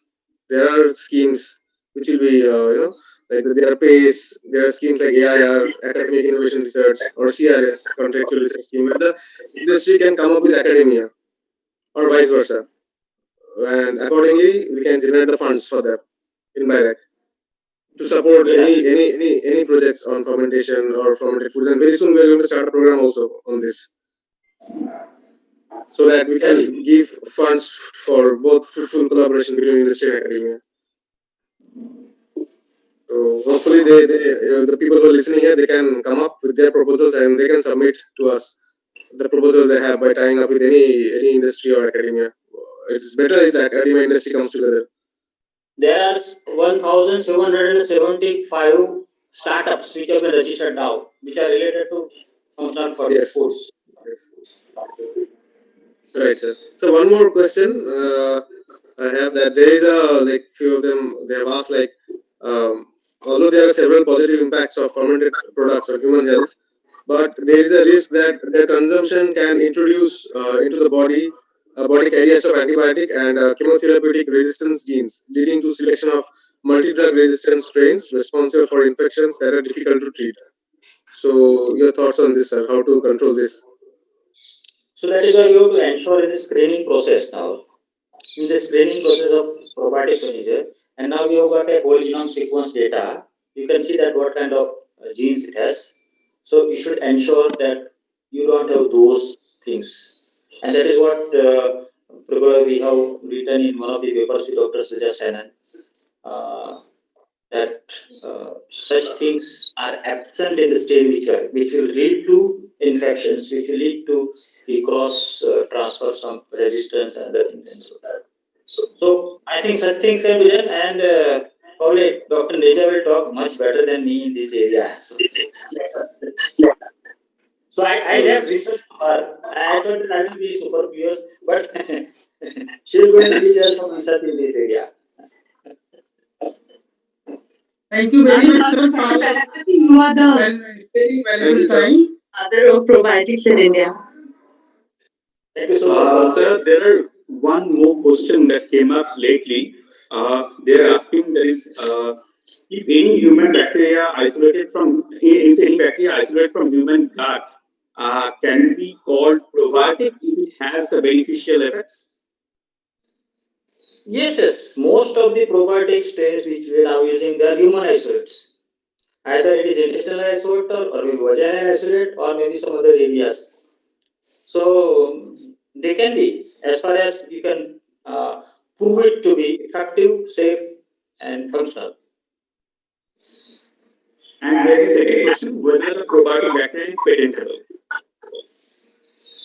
Pardon? Whether the probiotic bacteria is patentable. Not getting the clarity. Sujit, can you repeat? नहीं आया. So, can we patent the probiotic bacteria? I'm not getting the question. Sir, can you look into the chat? Even we cannot hear you, Sujit. They are asking whether probiotic. They are asking whether probiotic bacteria is patentable, as it is of natural origin. Patentable? No. Yes, you do not patent the bacteria, but you can deposit as a patent deposit, and then whatever formulations or products are there, that can be patented. Because it is a natural biological material, it's not possible to patent. But if you modify a little bit, for example, you altered one gene or something, then you can patent it. But if it is a natural isolate without any alterations, it cannot patent it. But if you are making some products out of that, it has to be deposited as a patent deposit in impact, especially in India, if you want to do that. Okay, so uh, Thank you, sir, for your time, for your valuable time, sir. I think there are no more questions. Okay. Thank you Thank very you, much, sir. sir. Thank you thank you. for enlightening us regarding the importance of gut microflora and the role of fermented foods and probiotics. So, moving forward, next speaker for today's program is Dr. Hajina. Dr. Hajela is a renowned name in the probiotic food industry with years of past-breaking experience in different operational roles, strongly driven by improving the health of the people in India. Her focus is on nutrition, nutraceuticals, gut health, and its impact on multiple facets of health. She is currently working as the head of science and regulatory affairs at Yakult Danone, India Private Limited. She is also the General Secretary of the Gut Microbiota and Probiotic Association of India, a government council member of the ILSI Indian College for Functional Foods, Immunity and Gut Health, and the India representative of the Asian Federation Society for Lactic Acid Bacteria. She is an accomplished leader with a proven track record for developing, planning, and implementing scientific programs and leading multidisciplinary teams for wider outreach of knowledge. With 20 plus years experience, her professional portfolios includes organizations like Maxi Laboratories Limited, Biotech Consortium India Limited. Today we will hear from Dr. Hajila on probiotic criteria, mechanism, and clinical evidence. Over to you, ma'am.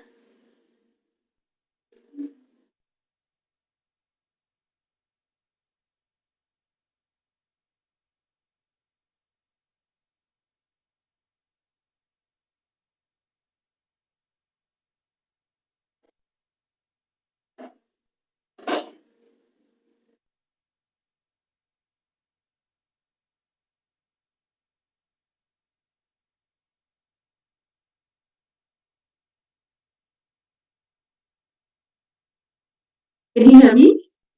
Yes, ma'am, absolutely. Okay. And can you see my slide?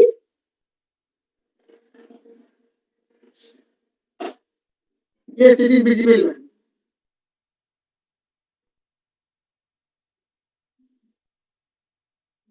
Okay. So thank you so much. At the very outset, I would like to thank BIRAC, especially Dr. Mishra and Professor J.B. Prajapati for this kind invitation. It's always a pleasure and privilege to be here. And I'm going to be talking about the role of gut microbiota and probiotics in health and disease. And I will also talk about the criteria for probiotics and the clinical evidence around it. So Dr. Prajapati has actually made my job very, very simple because he's given an in-depth understanding of the need for probiotics. See, there's a lot of talk around probiotics, prebiotics, and symbiotics, but people have not really understood why they are so important. And the last decade has actually told us why these interventions are so important. And this is simply because the human body is more microbes than human cells. We have 10 times more microbes in the body than the human cells, and these microbes are found in almost every part of the human body. If you look at the genome of the microbiome, it is about 3 million genes. And if you look at the human genome, it's just about 2,300 genes. So you can understand that these microbes are playing a very, very important role in health. And if you see here, you can see that these microbes are found in almost every part of the human body. Surprised to know that the internal breast also has microbes, and there are about 100 to 600 operational taxonomic units or OTUs. And it has been suggested that these gut bacteria, which are there in the gut, are transmitted to the mammary glands via lymph fluid and blood.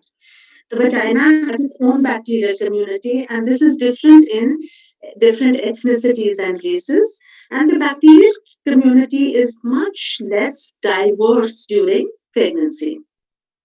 So we've been living with the central dogma that babies were born in a sterile environment, in a sterile home. But you'll be surprised to know that the placenta and the amniotic fluid are bathed in microbes. And the type of microbes they differ during pregnancy, during preterm birth, in health and disease, and play a very, very important role in the health of the newborn. So the outline of my presentation is just a quick insight into the gut microbiota. Development of the gut microbiota is an imbalance of the gut microbiota linked to disease. What are the ways of modulating the gut microbiota? And then I come to probiotics, criteria, mechanism, and clinical evidence. And then, of course, recommendations and take home. This is something we all know. In fact, in Ayurveda, we've all heard that all your diseases begin in the gut. This is Hippocrates some 2,500 years back. He said that death sits in the bowel and a bad digestion is the root of all evil. But having said that, in India, the gut or the intestine is one of the most neglected organs of the human body. In fact, you talk about the heart, your liver, your kidney, sugar levels, cholesterol, everything but the gut. But it is the gut which controls every other organ of the human body. So I'm going back to school, and what we had read in school was that the small intestine plays a very important role in digestion of food and absorption of nutrients, and the large intestine was for removal of the waste material or the undigested food from the body. But probably what we did not know at that time was that the gut is also presents the most vulnerable and the largest surface to the external environment. So it's constantly overloaded with bacteria, with viruses, with parasites, with toxins, and therefore it contains what is known as the gut associated lymphoid tissue, which is the immune system of the gut. And this represents almost 70% of the immune organ of the human body. And what this immune system does is it basically differentiates between common cells, pathogens, identifies toxins, and keeps the body protected from infection. So the gut is not just about digestion of food and absorption of nutrient, but it is also the largest immune organ of the human body. Now, from Professor Prajapati, we heard a lot about the intestinal microbes. And as you can see here, the intestine is where you have the largest consortium of these microbes. But the numbers vary from the stomach to the duodenum, and the largest numbers are found in the colon. And this is because of differences in transit time, redox potential, pH, and also because of substrate availability. So the colon provides the most favorable environment for the growth of these microbes, and you have anything between 10 to the power 10 to 10 to the power 12 cell forming units per ml of colonic content in the large intestine or the colon. Now, like we heard from Professor Prajapati, these microbes, what are they doing in the intestine? That is the question that he asked. And yes, they play very important protective, structural, and metabolic roles. Now, these microbes, though they are bacteria, and I was reading this ad about Dettol that kills 99% of bacteria. But these microbes are absolutely essential for life because they are your first line of defense against pathogens, and they do this by competing for nutrients, by competing for receptors, and producing antimicrobial factors such as bacteriocins and lactic acid. So they inhibit the growth of harmful pathogenic bacteria and allow the growth of common cell bacteria.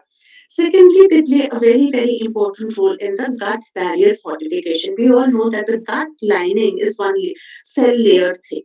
So it has to remain intact and not be damaged so that it can keep you protected from the toxins and the harmful products which are produced in the intestinal lumen.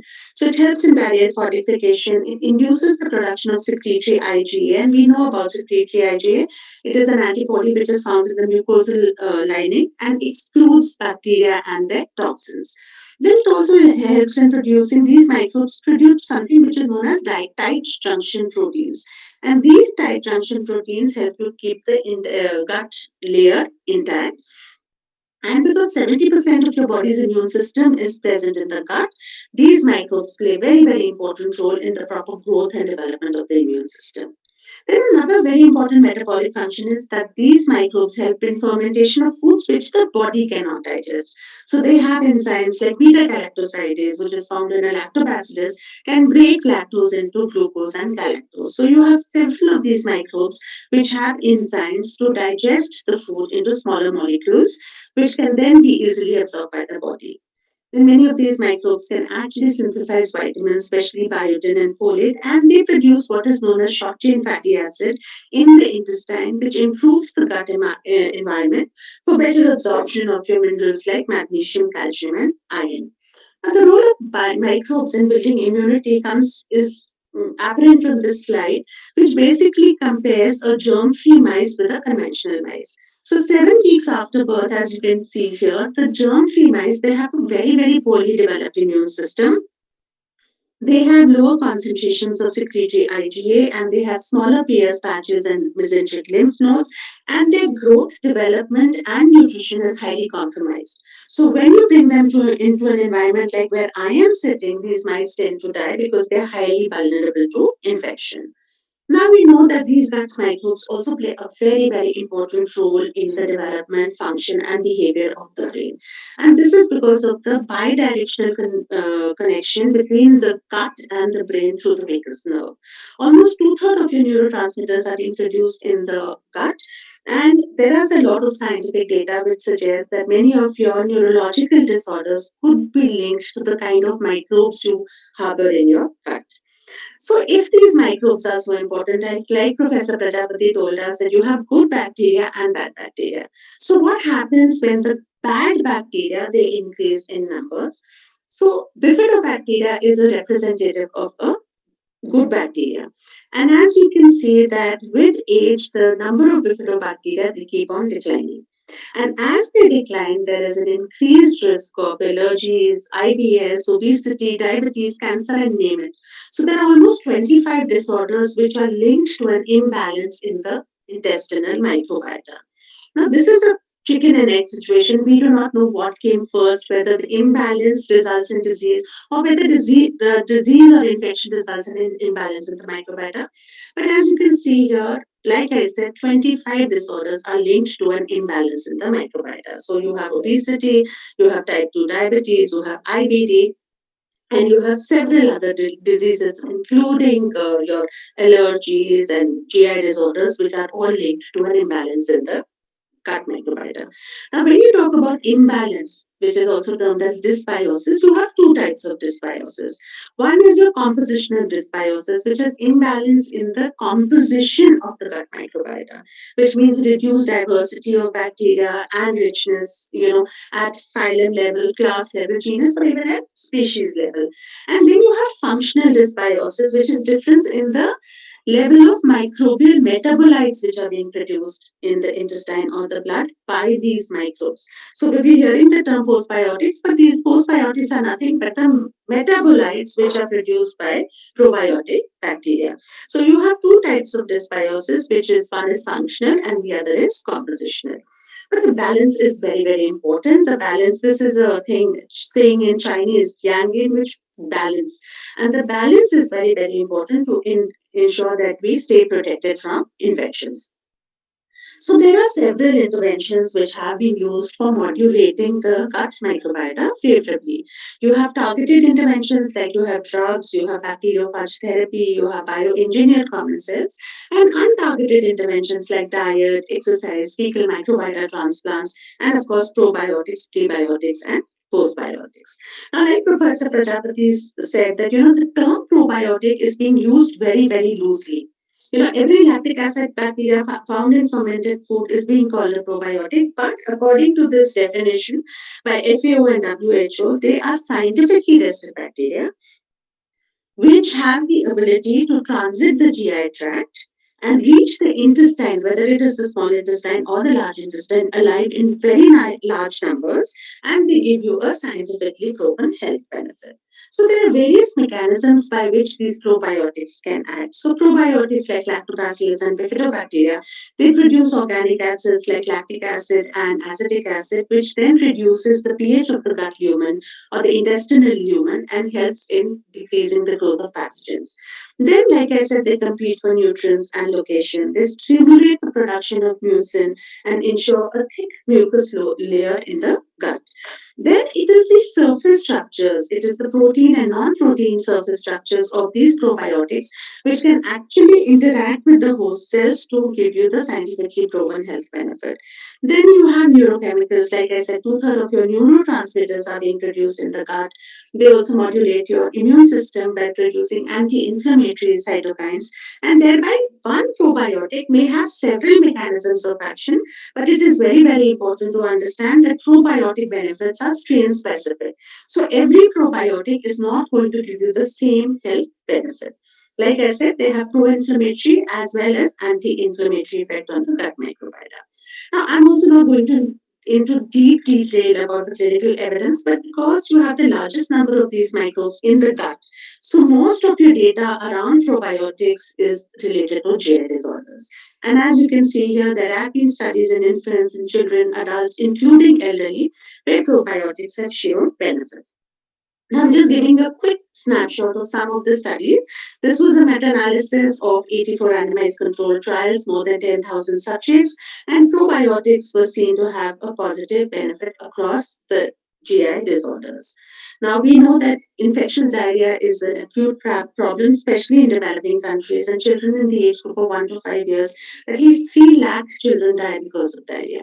So this is again yet another Cochrane review, which basically evaluated 63 studies, 8,000 subjects, and 56 recruited infants and young children. And what was observed was that by using the probiotic, there was a reduction in mean duration of diarrhea, improvement in stool frequency on day 2, and ongoing diarrhea on day 4. So the authors concluded that probiotics, along with rehydration therapy, resulted in clear reduction in the duration and severity of diarrhea and were not associated with any side effects. Again, antibiotics, when we take a course of antibiotics, it results in diarrhea, which is known as antibiotic associated diarrhea. And if antibiotic associated diarrhea is not controlled, then it results in Clostridium difficile infection, which can be highly fatal. So, there are studies which have shown that the use of probiotics can also help to reduce the risk of antibiotic associated diarrhea. There is data which shows that probiotics could have the ability, because of their ability to modulate alterations in the gut microbiota, can influence the microbiota, reduce intestinal permeability, improve immune response, and thereby prevent the production or uptake of lipopolysaccharides, which causes endotoxemia or low-grade inflammation. Then, in perinatal and infant period, probiotics are a safe alternative in pregnancy and in full-term newborns.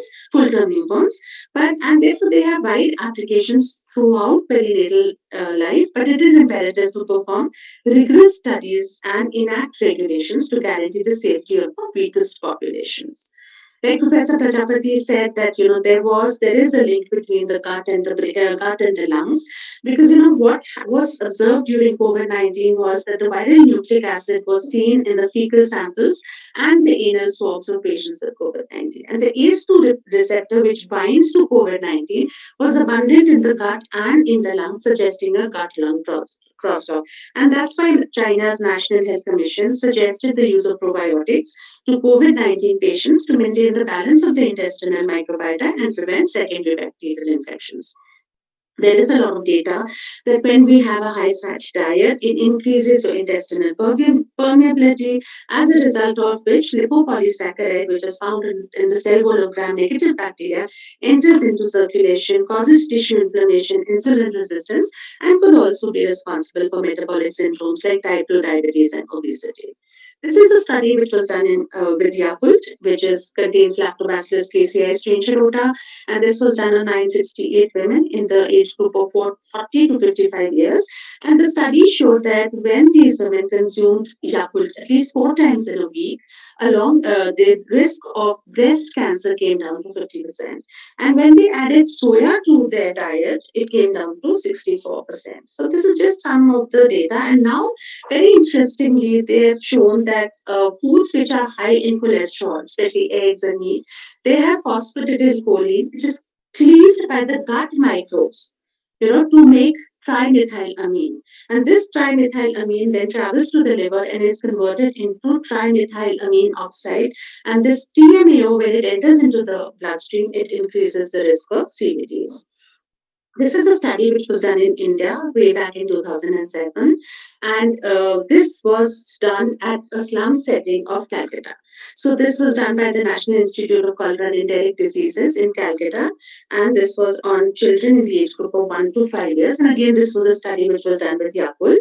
And these children it was a large community based study. There were 3,758 children in this age group divided into two groups, and they were given Yakult for a period of 12 weeks and then followed up for another 12 weeks. And what was observed was that the children who got the probiotic, there was a 14% reduction in the incidence of diarrhea, clearly suggesting that a probiotic drink can play a role in preventing acute diarrhea, especially in a community setting of a developing country. So this is very interesting that it has been suggested that by 2050, 10 million people will die due to antimicrobial resistance. So there's an urgent need for interventions which can stop the misuse of antibiotics and thereby improve overall health and reduce the need for antibiotics. So this is a study which was published in European Journal of Public Health in 2019. And this study was basically a meta-analysis which questions whether probiotic consumption can reduce antibiotic utilization for common acute infections. So there were 17 randomized controlled trials done on infants and children, and the probiotic was used for preventing acute respiratory infection, for lower digestive tract infections, and otitis media. There were 13 probiotic formulations, all comprising of single or combination of lactobacillus and bifidobacteria, and the duration of the probiotic was from 4 days to 9 months. And it was observed that infants and children who received the probiotic to prevent the acute illness had lower risk of being prescribed antibiotics relative to those who took the placebo. So there are recommendations for use of probiotics now by the World Gastroenterology Organization, World Allergy Organization, and also the European Society for Pediatric Gastroenterology, Hepatology, and Nutrition. So World Gastroenterology Organization recommends the use of specific strains of probiotics for GI disorders. World Allergy Organization recommends use of probiotics for allergy prevention, probiotics during pregnancy, breastfeeding, in weaning products after exclusive breastfeeding, and the SFAN has not seen any safety concerns in children. However, I'm again making a point here that probiotic benefits are strain specific, so every probiotic is not going to give you the same health benefit. So these are the regulations. You can get the guidelines and the regulations. You can get it on the website. And in India now we have a regulatory framework for probiotic foods, and this is because food safety is because when we introduced probiotics in 2007, there were a lot of other companies which also brought out probiotic products, but which were not correctly labeled. So in a way, we were kind of being very unfair to the consumer who was consuming a probiotic but not getting the health benefit. So that is when the Food Safety Standards Authority of India they brought out the health supplements, nutraceutical, food for special dietary use, food for special medical purpose, and probiotic and prebiotic regulations. The latest version is was brought out on 24th of June 2022. So the categories covered under these regulations include probiotic and prebiotic foods, and they have clearly defined that prebiotic foods are nothing but the food for the probiotic bacteria. They are non-viable food components that reach your large intestine in an undigested form, and they help the growth of beneficial bacteria. Whereas probiotic bacteria are live bacteria which reach your intestine alive in very large numbers and give you a scientifically proven health benefit. So they have here very clearly stated that any product which is probiotic must contain at least 10 to the power 8 CFU, cell-forming unit, in the recommended serving size per day. The delivery format can be a tablet, capsule, pill, or liquid. And they have list of probiotic organisms which are listed in Schedule 4.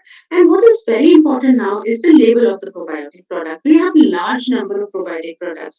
So it's important to mention the genus, the species, and the strain of the bacteria, the viable number till end of shelf life of the product, the recommended serving size, which will give you the effective health benefit, proper storage conditions, and because they're not medicines, they're probiotic foods, you have to mention not for medicinal use. These are the 31 species of bacteria which have been listed in Schedule 4, and these can be used as probiotics in foods in India. Then what more? A, they are safe. Traditionally used as a part of food for generally healthy population, safety has been evaluated. They have a low level of infection. Pathogenic potential is deemed to be quite low, but they must be used with caution in patients with severe immune deficiencies. There are no general minimal level for probiotic count, which are actually strain specific. And they're not drugs, they're not alternatives or substitutes for conventional therapy, but they can be used as adjuncts with conventional therapy for better health outcomes.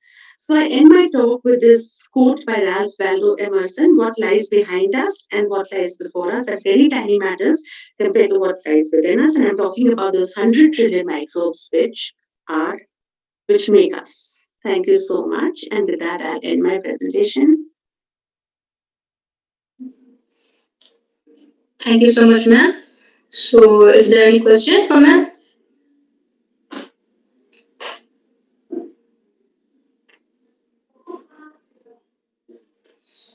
We haven't received any through the mail, and I think if the attendees want to ask any questions related, ma'am, you're welcome to ask.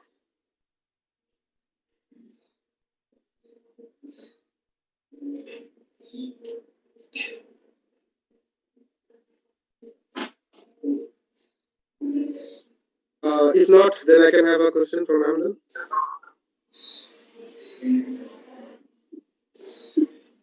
Sure, please go ahead. Yeah, ma'am. One more the question that I have is the aspects of like the fermented food. Sometimes they include these biogenic amines like which are formed during fermentation with both microorganisms naturally present in the raw material and with the participation of starter cultures. So, uh, due to high accumulation of these biogenic amines in the products that do not meet microbiological standards, it is believed that the amounts of these compounds may reflect the degree of spoilage. So, how to overcome this? Yeah, so we have to maintain strict conditions for fermentation basically.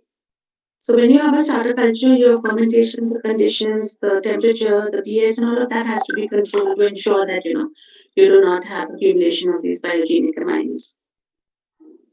Fine. One more question I have, ma'am, from one of our attendees. I'll just read out the question. Uh, it is regarding the scientific and regulatory challenges of development of probiotics as foods and drugs. So he's asking that there is a need for well-conducted studies evaluating safety and efficacy of probiotics, and there is a need for clarity in the regulations for clinical research and manufacturing of probiotics, as which particular regulatory approvals need to be followed if he wants this probiotic product for further marketing. So, the Department of Biotechnology and Indian Council of Medical Research, they brought out the uh, guidelines for probiotics in food. So, if you just go to those guidelines, you'll get exactly what is needed for a probiotic bacteria to be called a probiotic. And when you're looking at commercializing that bacteria in the form of a product, then you need to just go on to the Food Safety Standards Authority of India website. You will get the nutraceutical regulations where they have clearly indicated what it takes for a probiotic product to be designated as a probiotic. Right. So both the guidelines, ICMR DBT guidelines, and the FSSAI regulations will give you enough information on what is needed for a Fine. probiotic strain and product. All right. That's all from my end. Thank you, ma'am. If any other Thank you. questions from any other attendees, if not, we can move to the our next speaker then, and you Thank can you let so us know much. through chat box. If any of them have any queries, you can please let us know through the mail provided. All right. Thank you, ma'am, for your time. Thank Thank you. you so much. Thank you. Thank Thank you. you very much, ma'am, for sparing Thank your you. time. Thank you so much. Thank you very much. Thank you. So now I would like to call upon our next speaker, Dr. Prakash Halami. His topic is on probiotics and post-biotics, recent advances and future challenges. Presently, Professor Halami is the Chief Scientist, Head Department of Microbiology and Fermentation Technology, Food Protectants and Infestation Control, CSIR Central Food Technological Research Institute, Mysore, Karnataka. He completed his PhD in biotechnology from Mysore University in 2005. He is a Raman Research Fellow, a DAT awardee, and a Fellow of the Royal Society of Biology, UK. He has more than 25 years of teaching experience and has published more than 100 papers in reputed SCI journals, 15 book chapters, and multiple edited books. He has supervised about 11 PhD students and 8 postdoctoral fellows in India and abroad, completed 13 projects, and is currently handling 5. He also holds 4 patents under his name. Over to you, sir.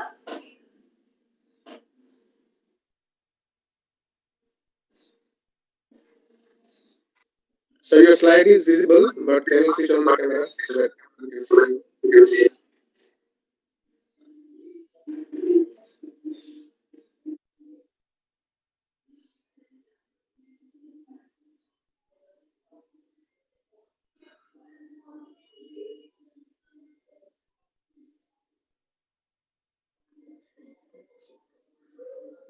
Dr. Prakash, you are not audible, sir.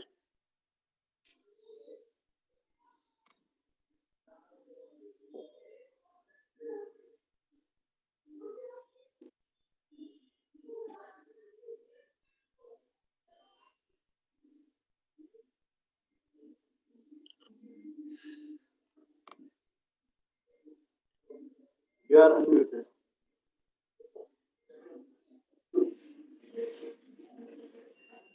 Yes, sir. We can hear you, I think. Can you hear me? Yes, yes, we can Yes. hear you, sir. Yes. Please switch on.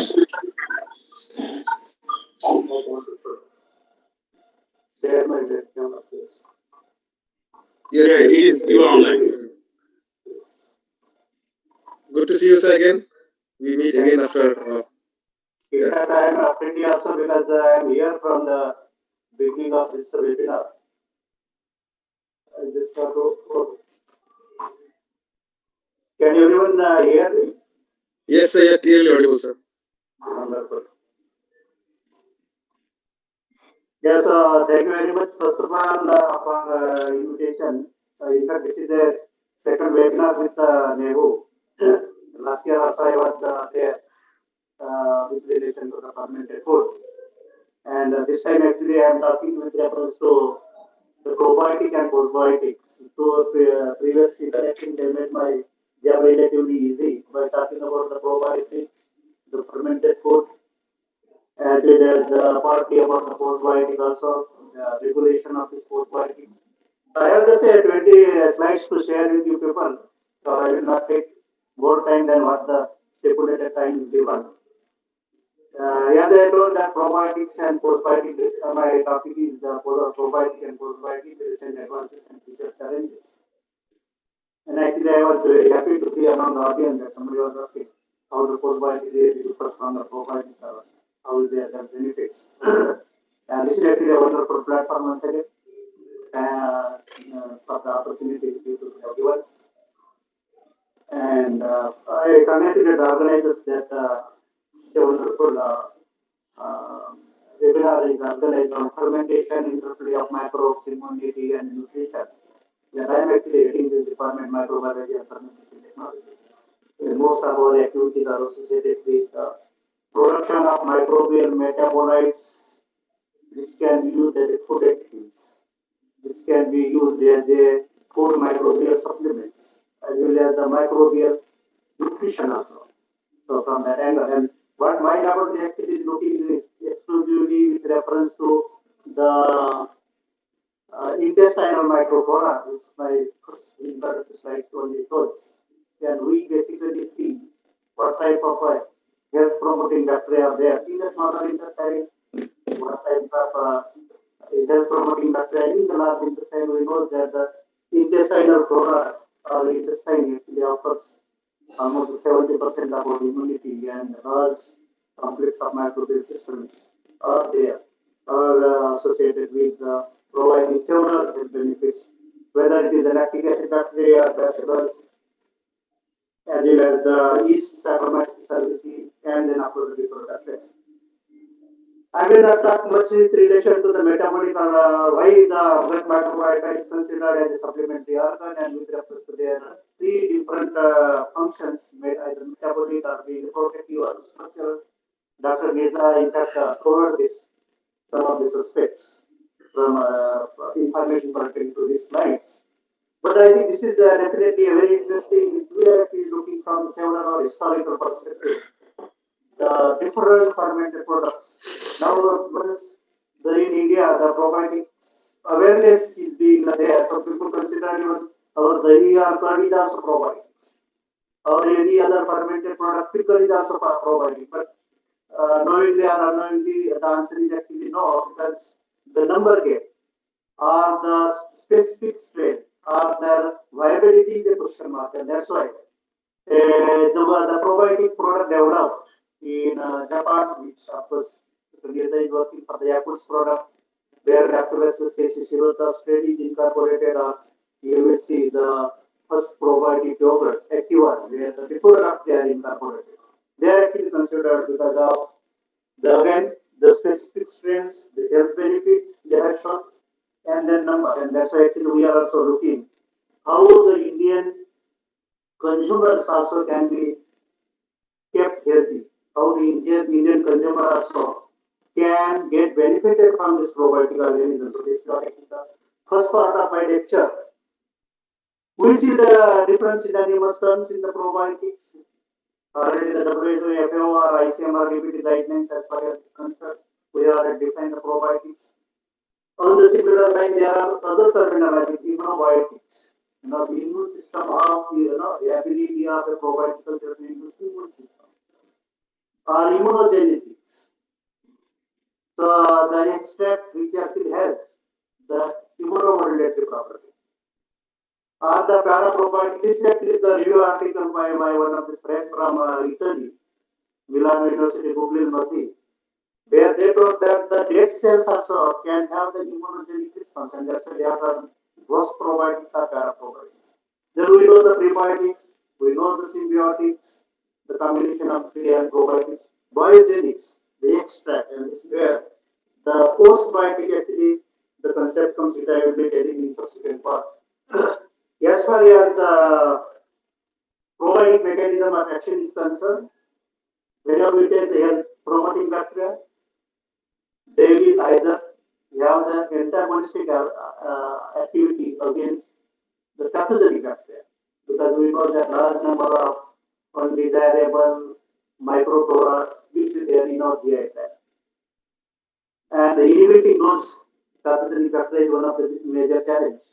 And as Dr. Mirza also told, that as we grow, the beneficial microflora actually is getting depleted, and that's why more as we grow, the beneficial microflora decreases, harmful microflora increases, and that's why more gastrointestinal disorder.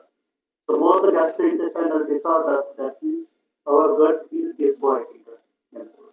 Next, the very important property of a probiotic is the immunomodulations, which we will be again seeing with reference to any of these probiotics, and then completely how the probiotic bacteria has the advantage over the any other non probiotic or any other microflora related to that.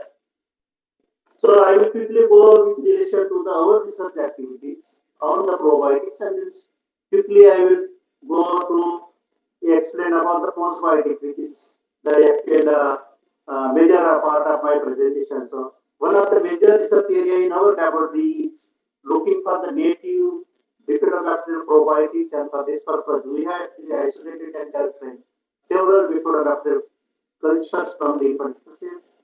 Look there in vitro cell line has been just preclinical trial, and now at this stage we are looking for a clinical trial. So some of the students are there, they wanted to join separately, but you know that the attendees more than 250 already. So they are actually taking that side of me, and they have taken up the challenge. How this product can be fed to the volunteers, and we are going to look the results.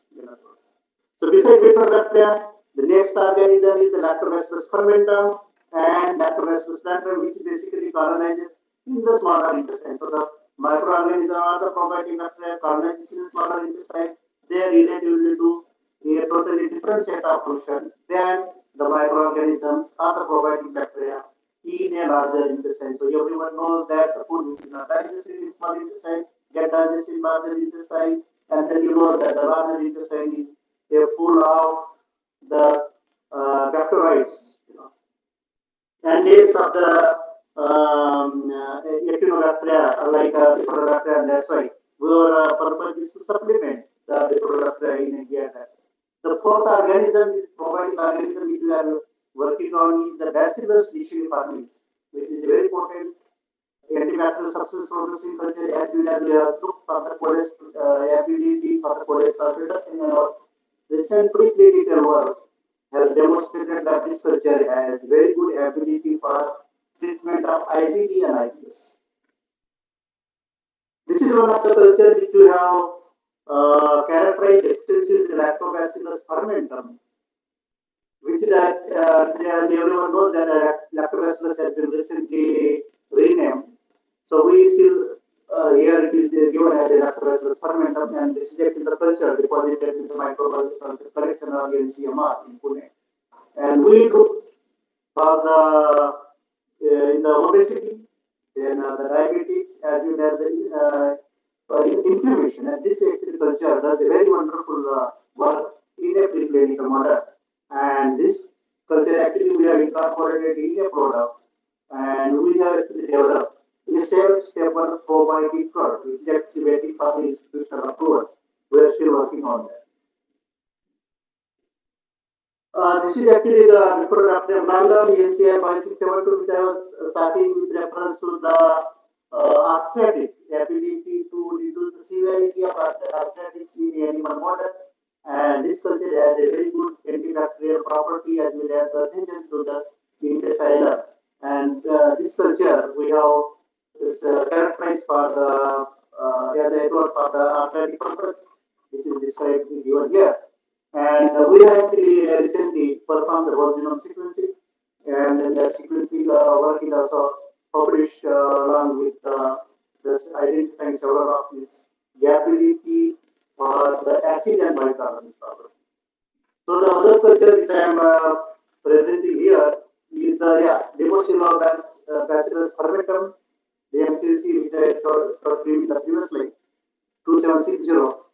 So why this health benefits of Bifidobacterium fermentum I am presenting here is because I am going to tell you a product which we call is the Pomicor, and this Pomicor actually has even the ability to reduce the severity of a COVID infection or the cytokine storm, which I will not talk much. Our previous speaker has already elaborated how the probiotic organism also can help. I do not have the slide pertaining to the reducing the severity of cytokine storm. Of course, that was based on only the inflammatory markers of the ability of these both the cultures are reducing the pro-inflammatory cytokines as well as reducing the anti-inflammatory cytokines. What I am trying to tell you is that these both the cultures we have incorporated in this product, shelf-stable probiotic, and why I am going to tell this product is because in a week we are going to do a clinical trial of this product. We have already the data pertaining to the preclinical trial. And this is how actually we selectively enumerate either Lactobacillus, Leucobacillus fermentum, or Bifidobacterium longum, we add one more structure that is Lactobacillus lactis, which actually helps to preserve this product because of the its ability to produce glycine, and that's why we call it as a shelf-stable probiotic. And this is what actually the storage stability as well as the microbiological count of this product, and which actually fulfills the requirement as a probiotic, which is described here that fermentum as well as the long term has 4.2 around more than 4 billion cells per ml, and this results actually are very useful for us with reference to using this product for a clinical trial. So just to summarize the probiotic part, what Limosinobacillus fermentum does is it reduces the it increases after the GLP-1 level, which is associated with the diabetics, then increases the IL-10 marker, the anti-inflammatory cytokines, and we have seen the fecal pathogen count reduction, TNF alpha, bacterial translocation, as well as gut permeability. So we have the preclinical trial available with the fermented as well as the clinical trial with reference to the fecal pathogen as well as the pro-inflammatory cytokine reductions. With reference to the bifidobacterium, we have on the similar line the reduction of the IL-10 response as well as gut microbiota modulation and the site cholesterol reductions. So this is what actually we expect our product. We have combination of these health benefits, and then we are going to see how the healthy individuals actually responds with our product. So this is what from the related to the probiotics is from first part of my presentation. Now I am actually moving to the next part, that is the post-biotics, and that's why I say what is the other side of the same coin. So this actually I would start when I received the invitation from the organizers that I thought that talking about the post-biotics, which is actually the emerging area, is important. Talking about the postbiotic because there are several advantages over the probiotics. I'm not telling that probiotics research should not be there or we should not consume the probiotics. And over and above, this is what actually the month of December, November, December, CFTR has signed a MOU with the DRDO DFR for a collaborative research on the postbiotics where I am actually part of this collaboration. And we are actually going to develop a postbiotics by using the existing probiotic culture in our lab in the CFTRI. For the probiotic, which will be for the treatment of hyperlipidemia and diabetes to the army personnel. Because the soldiers who are actually deployed in a higher altitude areas, they usually have the problem of dysbiotic gut, number one, hyperlipidemia as well as the diabetes. So here we actually extended this financial support to us, whether we can actually have a postbiotic intervention for treating these complications. Okay. So this is what just like the probiotic, the definition of the probiotic is here by the International Scientific Association of Probiotics and Prebiotics, so the same organization. And then you will see that this is actually the definition in 2021. That it is a preparation of any animate microorganism or their component that confers health benefits in a very simple way they are defined the probiotic. They have subsequently elaborated that postbiotic appropriate refer to the substances derived after the microorganisms are no longer alive. That is the dead cells. Or in other words, inanimate dead cells are inactivated. The microbes comprising the postbiotic very inanimate intact cells are very structural fragments of the microbes, such as the cell wall. They further elaborated with reference to the yes, postbiotic. That postbiotic is defined the preparation of inanimate microorganisms or their components that confer the health benefit on the host. So just varies in the similar line of definition of a probiotic. In the probiotic, we do kill live microorganisms. Then there's sufficient number. Here it is actually the dead cell or the extract or the metabolite produced by those live probiotic organisms which confirm the health benefits to the person. This is what the common terminology is. Postbiotic are deliberately inactive microbial cells also, or the metabolites are the same component that contribute to the demonstrated benefits. Just to extend the definition what I already told. And what is more important is that probiotic does not have the derived, not necessarily from the probiotics organism only, but they can be from the other organism also. More importantly, that they are the health queries. And what important terminology used is that purified microbial metabolites, the vaccines are not considered as a probiotic. Though for their health benefits of the claim, we look at the purified metabolites from the microorganisms. So who is actually the host? So it is not only the human being, but even anyone or the livestock or any other organisms. He is the host for the probiotic, the poultry, the livestock, as I told the human also. You know. And this side of action of probiotic is not limited to the only the gut, but can be even administered to the host surface, oral cavity, skin, urinator tract, or even can be injected also the outside. So such wider scope of the postbiotic is. Though probiotic also we use for the skin purpose, but then you can see that postbiotic formulation can be used for any other organs around the body surface also. And that's why the definition of the postbiotic is the requirement that the postbiotic is safe. That is why it is the more important terminology is used. Yeah. But in a simple way, how prebiotic, probiotic, and postbiotic we can differentiate. You know, already the previous speaker has already covered with the prebiotic, the food which we actually use, probiotic organism is the but which is selectively being fermented by a probiotic organism. And then probiotics we know the postbiotic is the extract or the metabolites produced by the cells as well as the dead cells are the postbiotic which has actually have to have physiological functions. Now how actually probiotics has the upper hand over postbiotic has the upper hand over the probiotics. So from that angle, this slide is very important. The postbiotic exerts several pharmacodynamic features over a live bacteria as listed below. Number one is the no risk of a bacterial translocation. You have seen that when we have tested our culture for a preclinical, we check the bacterial translocation. So there is a possibility of septicemia or bacteremia that probiotic organism in a higher dose or in the immunocompromised patient, they can actually come to the bloodstream. This problem will not be there when you use the postbiotics.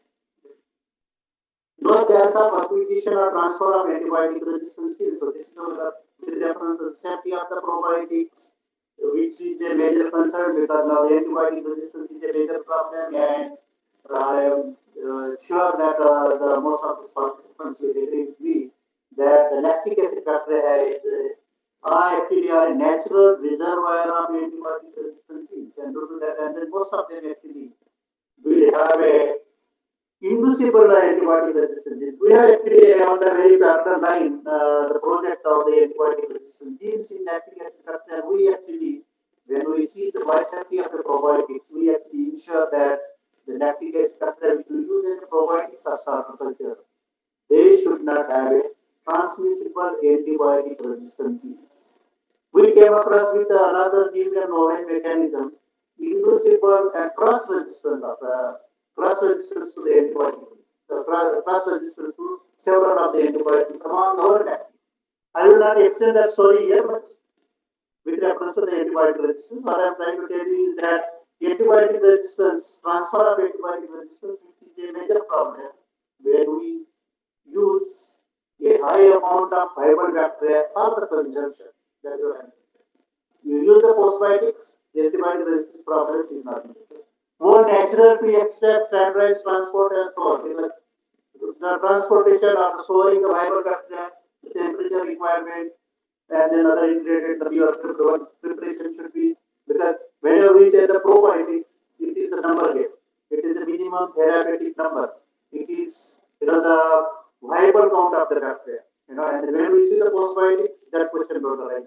Loss of viability by cell lysis can produce further beneficial effect. And then the last point is the enhanced interaction of every molecule from the disrupted cell with the epithelial cells, which is a modality. So several such advantages postbiotic molecule offers over the probiotic organism. How actually we are going to produce such a postbiotic molecule? So here is the procedure. We start with the microorganism, which is again the same food grade, prepared with the probiotics. Then you produce make biomass of that. Then you separate those biomass, you fragment it, and then once you have such a fragmented biomass, go for the non-destructive technology or the separation, selective separation, and then you have different either the non-viable cells metabolite or cell fragments, or non-viable whole cells or the cell fragments of the bacterial vesicles.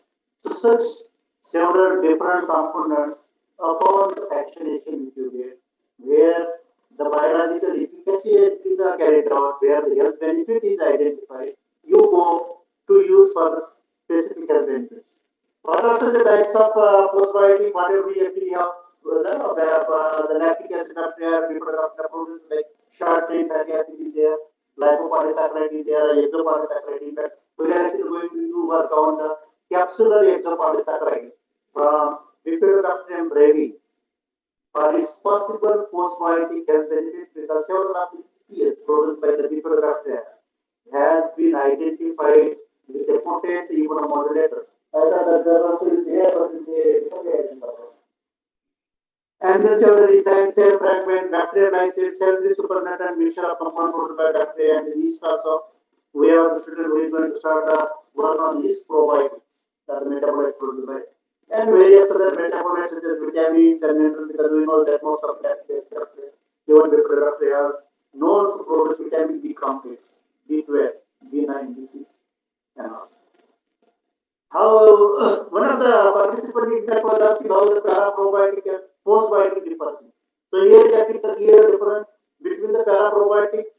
Paraprobiotics is used exclusively for non-viable microbial cells. In other words, the viable microbial cells, you kill it either by radiation or heating or pressure, then you get the paraprobiotics, which also can exhibit several bioactivities like antioxidant, antimicrobial, anti-proliferation, anti-inflammatory, immunomodulator. Postbiotic actually covers the paraprobiotics, but in addition to that, the cell wall fragment again the same thing, but more fractionated. If you get upon treatment with sodification or chemical or enzyme. So you basically process the biomass into the smaller fragment, then fractionate them in a required metabolite based on your purpose, and then the health benefits demonstrated into the cell fragment or intracellular metabolites or metabolites secreted also. And then you will see that this parabiotics or the postbiotics will exhibit or have been identified for the several helpful aspects like whether it is a infection of a helicobacter or salmonella, immune system modulation or some stomach intestinal problem, even for the autism also gastrointestinal disorders or the even maintaining the microbial homeostasis. Several such application. Now, no, before the scientific knowledge has reached to us, whether we were using such postbiotics or not, or where can I get a postbiotic in a for layman language is concerned. So, whatever we get at the yogurt or sauce or any fermented products, in other words, are the fermented and the steam product, are the fermented and the cooked product are also the postbiotics. So that is what actually I am trying to tell in this slide. How actually the production and characterization of the postbiotic is carried out, where is in the flow diagram or the pictorial representation is there, that you have the probiotic microorganism preferably, so that you know that what is the health benefit it has it offers. So whether it is the host organism, live organism offers, or the it's the cell components or the metabolites created by them. So we will see here that the microorganism is there, then we inactivate, then we isolate and characterize the individual component. Similarly, the microorganism, the cell lysate is there, or the metabolites produced, and then we actually ensure that it is the safe, then long shelf life that metabolites produce, no translocation risk from the gut to the blood, no. Though we know that it has this property, but it is ensuring that. And then easier standardization.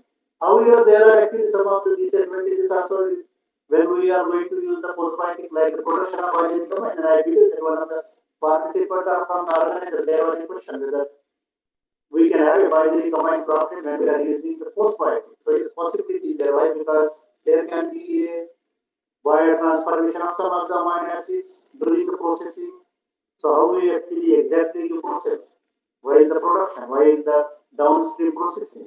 That is a very important aspect. And that actually falls under the disadvantages of using the postbiotic. Perhaps others require the additional scientific value. In other words, the high cost because from the microbial metabolites, whatever you produce is relatively expensive. The very simple reason is the cultivation of microorganisms, the conditions, we are looking for a specific metabolites. So that's what the purpose is. Then undesirable color appearance.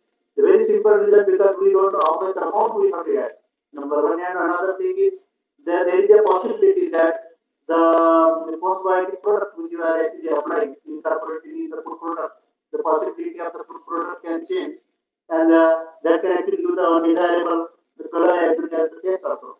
Requirement of high-tech instrument, especially with reference to the analysis characterization is concerned, and negative effect of increase of the pH. So these are few of the terminologies like suppose if you are using the acidic food, and then you add the product for postbiotic, which can change the pH. So the acidity or the sourness of the product will be lost. Or when you are looking for the alkaline food like the soybean fermented food, and then you add the postbiotic, which is actually can acidify, knowing the alkalinity. The taste of the actual taste of the product will be changing. So from this angle, there are several health benefits of the postbiotic. The first and foremost is that helps to boost the immune system, and this is what actually the major advantages. And we know that several of the short chain fatty acids, which are specifically produced by the fermentations of and then this short chain fatty acid like the butyrate is there, acetate is there. They are not only acts to reduce the pH of the colon, but then they actually act as the energy source in the epithelial cells also. Then treating the inflammatory bowel diseases.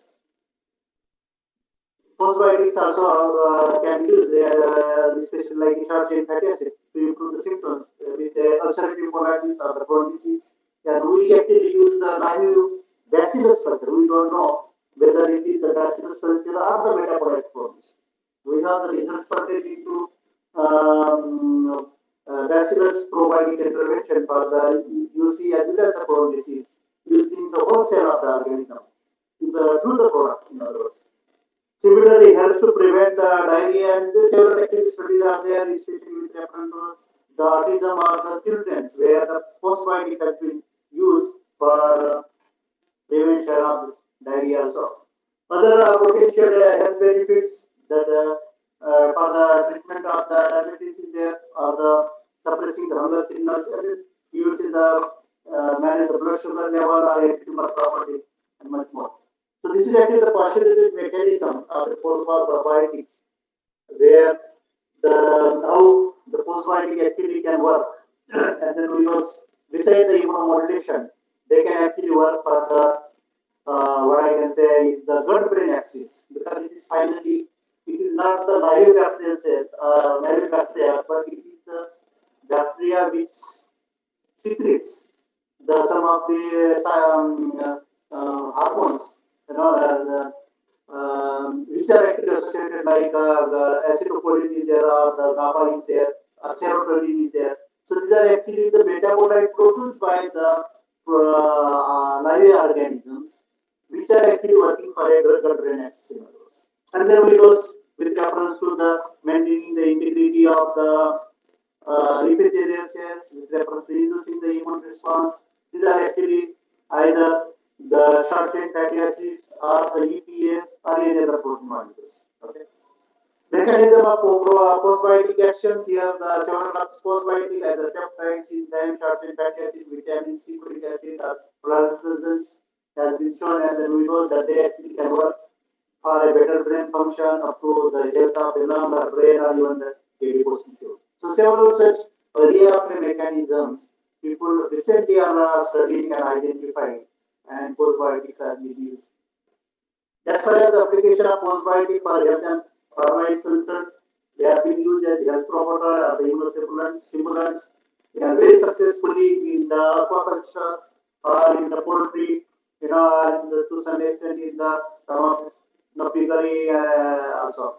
Phosphoric has been metabolites has been used in the livestock feeding, and required results are encouraging. The postbiotics has been used in the aquaculture, used in several very interesting results are people are using the probiotics right now in India for the aquaculture as well as in the poultry. But the probiotics has also on the following the similar step on this line. Antimicrobial effects, postbiotics where you can actually reduce the usage of the antibiotics. So antimicrobial substances produced by the probiotic bacteria that is can actually act. Yeah, they're very good tool to deal with the several spoilage of pathogenic bacteria. Similarly, the prevention of antimicrobial infections, the food allergies, the anti-cancer, antioxidant activity, anti-inflammatory, or anti-sclerotic effect of probiotic metabolites, which needs much more detailed studies.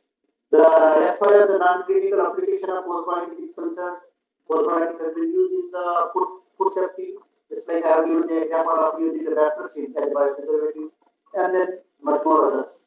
In the animal feed, and you can see the very clear results has been shown with reference to the growth performance. They actually helps to grow a useful microflora in a high number and suppressing the pathogenic microorganisms. Similarly, the cosmetic also, you will see that it improves for the moisture or the elasticity, even it is used to reduce the wrinkles. So such several applications has been demonstrated. Application of postbiotic in food industry, which is actually important from my institute perspective, as I already told about this biopreservation, the metabolites which they produce, either purity or the bactericins, this can be directly incorporated in the product, which is again the second point. This postbiotic surface metabolites derived also can be used in the packaging and made as active packaging. And we also active studies where active packaging was designed incorporating the nicin or the bactericin from the bacillus culture and we developed the active packaging film. The antibiotic activity of the postbiotic has been also reported. Degradation of bisphenol. This is also very important understand by the postbiotic because bisphenol, several of the PET or plastic bottles, they actually releases the bisphenol monomer, and this is actually has a carcinogenic and mutagenic effect. You know, so if the postbiotics can degrade such a bisphenol, that means the whatever the food product or the water or the any beverages which we store in a plastic container is safe when if you consume the postbiotics. Degradation of pesticide using the postbiotic is another aspect, and degradation of mycotoxin. So several such xenobiotics, hazardous substances can also be degraded using the postbiotic agent. As far as the beneficial compound and potential mechanism of the postbiotic gut and health is concerned, I have already described what are actually this postbiotic molecule, either EPS or picoic acid or any other metabolites and how they actually work. Here is the mechanism is already described in well. So to conclude, the main postbiotic components such as inactivated or the dead cells of the probiotic, microbial cells, metabolites, cell-free supernatant, EPS, antimicrobial substances, antioxidants. So all these are actually exhibit a favorable physiological as well as immunological, activity. And there are many such health benefits as well as nutritional benefits. In the nutritional benefit, we did not describe much in this presentation, but in several, as I told, the vitamins or minerals or the amino acids, these are also can be produced through this microorganism or the postbiotics and can be used to treat a range of the diseases and improve the general states of the health. Postbiotics have many non-clinical applications which are just short and able to increase the shelf life of the food through the active packaging. I have elaborated our own work with reference to design the active packaging by impregnating the capsicum produced by the bacillus cultures. And also can be used in the cosmetic application to reduce the inflammation also. As a positive biological response, postbiotics have been observed in the animal model cell culture, and more animal trials are human clinical trials are needed to assess their safety. So this subject is the infantry stage in Indian context, but then definitely now the new researchers will take up this activity in their career. A novel emerging area of the postbiotic application in biological doping to study the enhanced physiological performance of the organism is another area. And that's why the postbiotic can be beneficial for the host health, even though the exact mechanism is under research. Advanced research on the biological response of the metabolites and the postbiotic interaction using the different omic approaches is actually required. And that's why, as far as the future challenges is concerned, from the probiotic angle, I would say it is, as Dr. Nirda also told, the strain specific, which culture, the next is the number game. And when we actually do the probiotic intervention, it is actually the duration of consumption. The several preclinical trial we do usually a 30 days or the 2 month study. But when it is for a human clinical trial, the actually ranges from a 1 month to 3 months or 4 month study. And we are actually planned for a month study. And we are going to start those such intervention studies for horticulture. So as far as the future challenge with reference to postbiotic is concerned, is that there is a high need for the women of clinical trial focusing on the validation of healthcare of these bioactive molecules. So unless and otherwise we define or determine or prove what the exact health benefits they perform, we will not be able to administer or use their probiotics. So hence the trial of immunocompromised subjects will be further argumentable to investigate the tolerance of immunocompromised subject of these biomolecules. So almost on the similar line that probiotics cannot be used without proper evaluation to the immunocompromised patient. So similar property is there in case of the postbiotic also. So this has to be actually evaluated among pregnant women, among the children, whether they are really safe or not. On the other hand, we will add the knowledge about the stability of a paraprobiotic and postbiotic under in vitro. and in your digestive condition, that also requires specific mechanistic action by interacting with the vegan. So this is another important aspect that unless and otherwise their stability has been identified under in vitro conditions, we will not be able to actually explore in a larger scale or for the bigger population. Okay.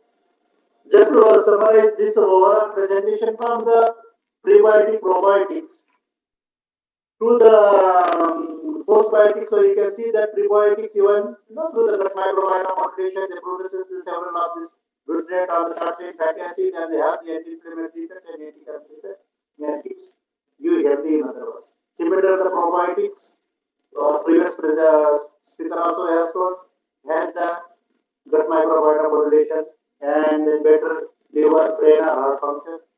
The non-viral bacteria, which I was dealing specifically, or the cell extract, also has property of inflammation, blood barrier function, immunomodulation, more importantly, and also can keep you healthy. In other words, starting with the tight tension protein or the erythrocytes, cholesterol, the gut brain function as well as the liver. With this, I conclude my presentation here. Uh, This is actually my team working in a lab, and once again, I thank the organizers for giving me this opportunity. I will be very happy to answer if anyone has a question either on the probiotics, some extent on the prebiotic, preclinical trial, identify the native probiotics, their genomic aspect, and then looking for the postbiotic, though postbiotic work we yet to start. We will be ready by a year, at least some preliminary data from the postbiotic angle also. Right now, we have actually the sufficient results or evidences with reference to the probiotics, either from the lactobacillus or bacillus or from the bifidobacillus. So, with this, I thank you very much for your patience. Thank you. Thank you so much, sir. It's always Yeah. wonderful hearing to you. We have got a couple of questions from the Definitely. attendees. One is from Vijaya Bharati Srinivasan. Her question is, the probiotic bacteria are known to harbor antibiotic resistance genes, including efflux forms. So, is Exactly. it essential to identify the probiotic bacteria devoid of these genes completely, or can we have some precise selection criteria such as MIC values or MBC while choosing the bacterial strain? Exactly. As I already elaborated with reference to the biosafety of a probiotic, so it has a two aspects. One is that their virulence and another is the antibiotic resistance. And with reference to the antibiotic resistance, we actually ensure that they should not have transmissible antibiotic resistance. Otherwise, most of the probiotic bacteria, the lactic acid group, they actually are a natural reservoir of antibiotic resistance. So I hope the message is clear that they should not have a transmissible antibiotic resistance, right? Right, And sir. actually, through the whole genome sequencing, as Dr. Prajapati also emphasized that we actually have to have the safety with reference to the antibiotic resistance. We have to do the whole genome sequencing. We have to do the whole genome sequencing again. Why? To ensure or establish the probiotic functionality with reference to the probiotic markers. Right. So, one more question is from Mr. Bhanu Ramanand. He is asking that matrices compatibility of postbiotics. It is never a strict condition of only one postbiotic and can always expect some number of probiotic organisms with postbiotics. In such a situation, with the probiotic the probiotic organisms can convert or modify the postbiotics into non-available form or any other advanced forms. So, how to deal with in this case of natural process in the humans? Hmm. Yeah, that's what actually it is a more the characterization what we are going to do, and we actually ensure the preclinical and the clinical trial, which is little bit tedious than the probiotics. But as I told that the postbiotic has the upper hand comparison to the probiotics. So that's why actually we are looking, or the scientific community will go with probiotics. Maybe uh, since we are also now initiated this work, you know, so more Okay. detail I do not have at this moment, just to tell frankly. But then by here, I think we will be able to answer such a much more Fine. question with relation to post-biotics. Because we have a DRDO project to work exclusively on the post-biotics. And we are actually going Okay. to explore the probiotic organism available in our lab. One more question from Dr. Mosumi Devnath that would like to know about the omic approaches to probiotics and postbiotics. Yeah, exactly. See, actually, with Means the how can probiotic, the yeah omics are the genomics. Genomics will tell yes the probiotic markers in the how they differ, whether these cultures which we are taking it as acid point tolerance, adherence, property, whether the genes corresponding to such phenotype that culture has offered. So that's why genomics is going there. Genomics right going to take reference to the virulence, the antibiotic resistance pattern, whether this culture has the transmissible antibiotic resistance or not. So this is why I think the omics approach will work for the probiotic. As far as the postbiotic is concerned, the metabolomics, metabolite analysis, or the transcriptomics, whether such genes for production of particular metabolite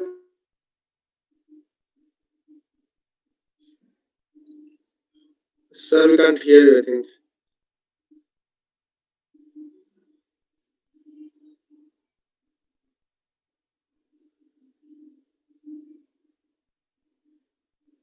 sir you're not audible sir.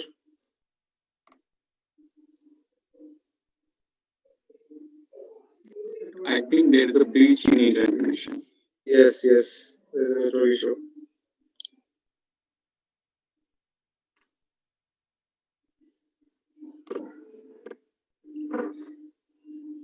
can you hear me? Sir, yes now we can hear you. Yes. Okay. So this is what actually the metabolomics, transcriptomics will help us to characterize the particular metabolite produced by a organism required for production of the postbiotic. I have not it's right here. Right? Right. I hope the question has been answered Yeah. for the attendees. One more, sir, from Ms. Vanita Surendra. It is how can these probiotics be differentiated from normal metabolites? For example, in case of short chain fatty acids, how a cell can use a specific type of postbiotic for treating a clinical condition. So what are the postbiotic or short-chain fatty acid we get? That itself is the postbiotic. Only again their amount. Exactly. Yeah, with reference to their specific health benefits produced by which organism and whether we have the scale of process, the process to produce in a bulk, right? So when this is established, then we can actually market or sell or commercialize or distribute to the consumer. And this is the postbiotic available from us. Right. Exactly. So and then as in the definition that was that it need not to be from the probiotic organism, but if it is from probiotic organism, it is a desirable. Right. Fine, sir. So one more is like from Jeet Mehta, can biosurfactants be considered as a postbiotic since few research studies have reported the immunomodulatory effects on biosurfactant? So biosurfactant also yes, it should be because biosurfactant has the antibacterial property. Right? Right. Only again it should not be virulent property or it should be the same. So what is the dosage? We have to establish. Right? So each Right. tablets which we actually use they are mostly the same for the normal microflora. But if you suppose you use the capsaicin from the gram negative or more potent, which actually will affect our gut microflora also. So that cannot be considered as a postbiotic perhaps of the dosage. So the safety evaluation to some extent is the lateral stage is required. Right. All right. Thank you, sir. If anybody have any questions, please switch on their mic and you can ask to sir directly. Yeah, they can even contact me in this email ID. I will put it here. I think it was there in the first slide also. Yes. All right. Yes, sir has put up his email ID. So any further queries, you can ask to him.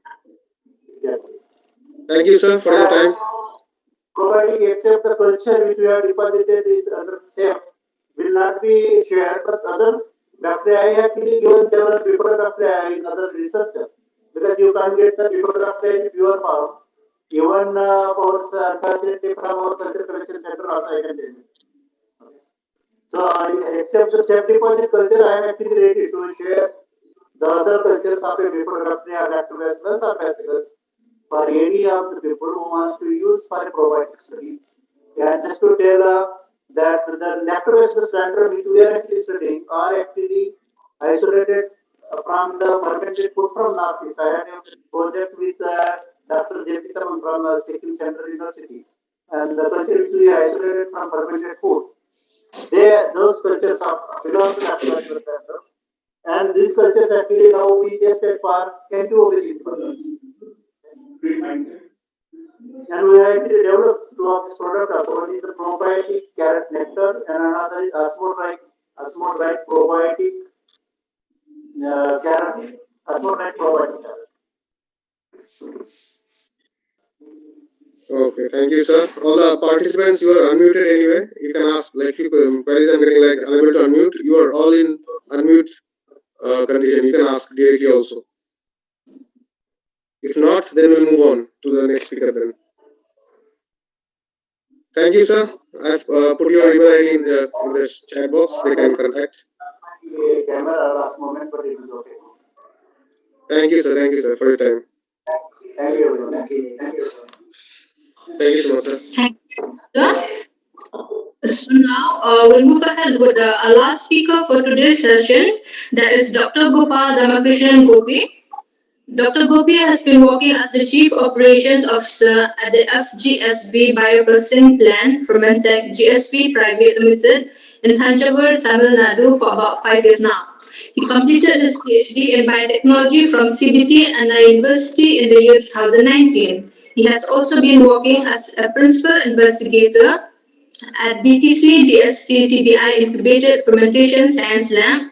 Earlier, he received UGC and CSIR SRF ADAT Fellowship at the University of Münster, Germany, and the DST Lockheed Martin Innovation Prize (IIGP). He also an editor of multiple scientific journals and magazines. He's also a Birac Big awardee and a Birac Synthetic Biology Grand Recipient. Today we will listen to him discuss the latest advances in niacin manufacturing and current trends in other biological fermented preservatives.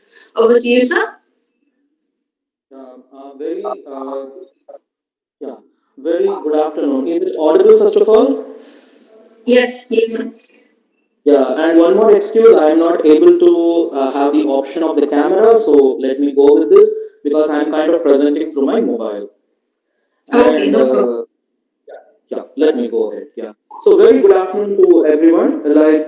So let me first set the context here. So I have been listening from the morning. It's about the prebiotics, postbiotics, and so many things related to it, like gut microbiome, and how gut microbiome is modulated by this so-called postbiotics and all that.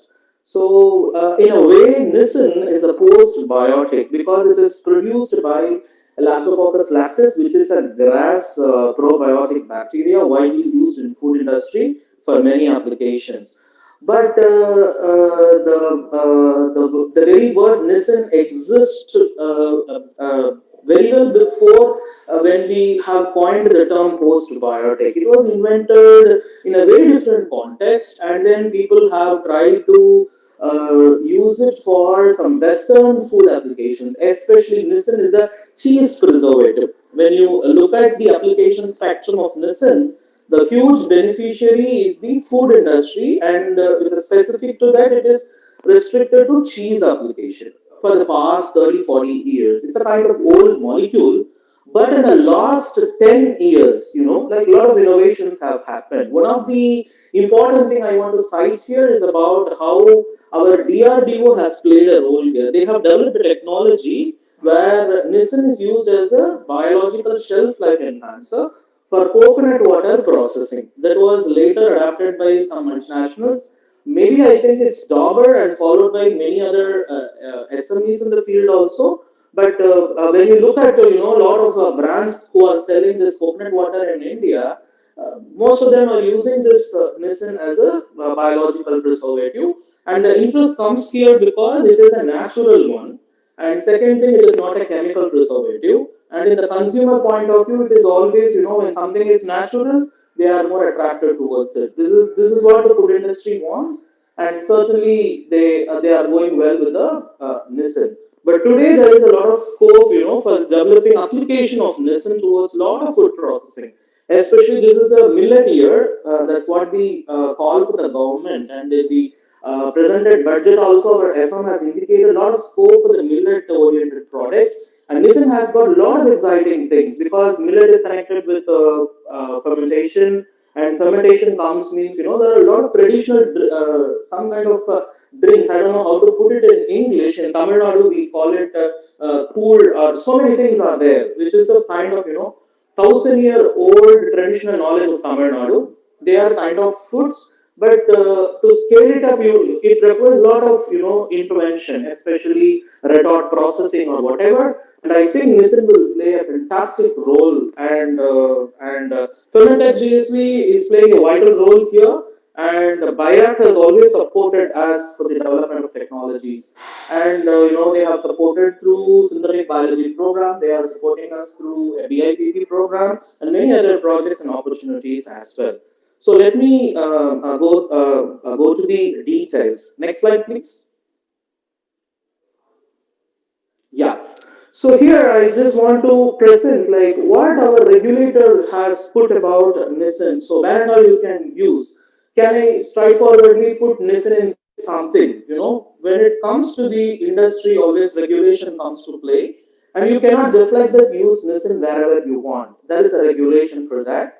And in India, the food regulator largely controls it. And predominantly, you see the things are always for the milk. It started from the cheese and slowly penetrated into the paneer, which is the cottage cheese, a version of cheese. And then suddenly, from the year 2014-15, new applications have started to come. For example, cereal pulses, some kind of, we call it payasam in Tamil. So those retard process things can use Nissan and it is permitted. Clotted cream can use, and yes, for the heat treated processed meat and all that. But Nissan is not sole preservative for the meat applications. It requires a lot of other interventions. That is why it always, does not go well with the, this meat and all that, but goes well with something processed from plants or milk or whatever. And coconut water, as I have already explained. And one more interesting example is the Kolkata Rasagulla, the very famous one from Calcutta. It is preserved by Nissan. Few brands I think are using Nissan. Some other brands are still using the traditional chemical preservatives. And yes, I have given a glimpse here. Like we have cheese from Anand. I think we have a speaker from tomorrow from Amul itself, I guess, and he may be able to explain more things about how the cheese is processed and its context with the fermentation and all that. But anyway, the processed cheese from the largest cheese brand in India, the Amul, is using Nissan, and the coconut water that is processed from Kerala is using Nissan. Yes, and if you look at the other side of the country, Calcutta, it processed the rasagullas with Nissan. That's how the evolution is happening in the country. And when you look at the biology of it, let me kind of see. I'm a kind of more engineering kind of guy. So let me put the biology very simple here. So basically, it is a peptide. It's a 3 kDa peptide. Then something, when I say peptide, it has to be synthesized from some codon or whatever. Yes, in this case also there is a codon. So you call it a pre-peptide. The nisin is ribosomally synthesized as a leader peptide, which has to be processed, in an enzymatic manner to make it more functional. And those things are partially happening inside the cell, and some other processes are happening outside the cell when nisin is excreted out. So this is kind of the biology behind how nisin is synthesized. Yes. So with this background, I think we can move towards the next slide. Yeah. So here's, yeah, I'm kind of giving you some glimpse about how the nisin is manufactured.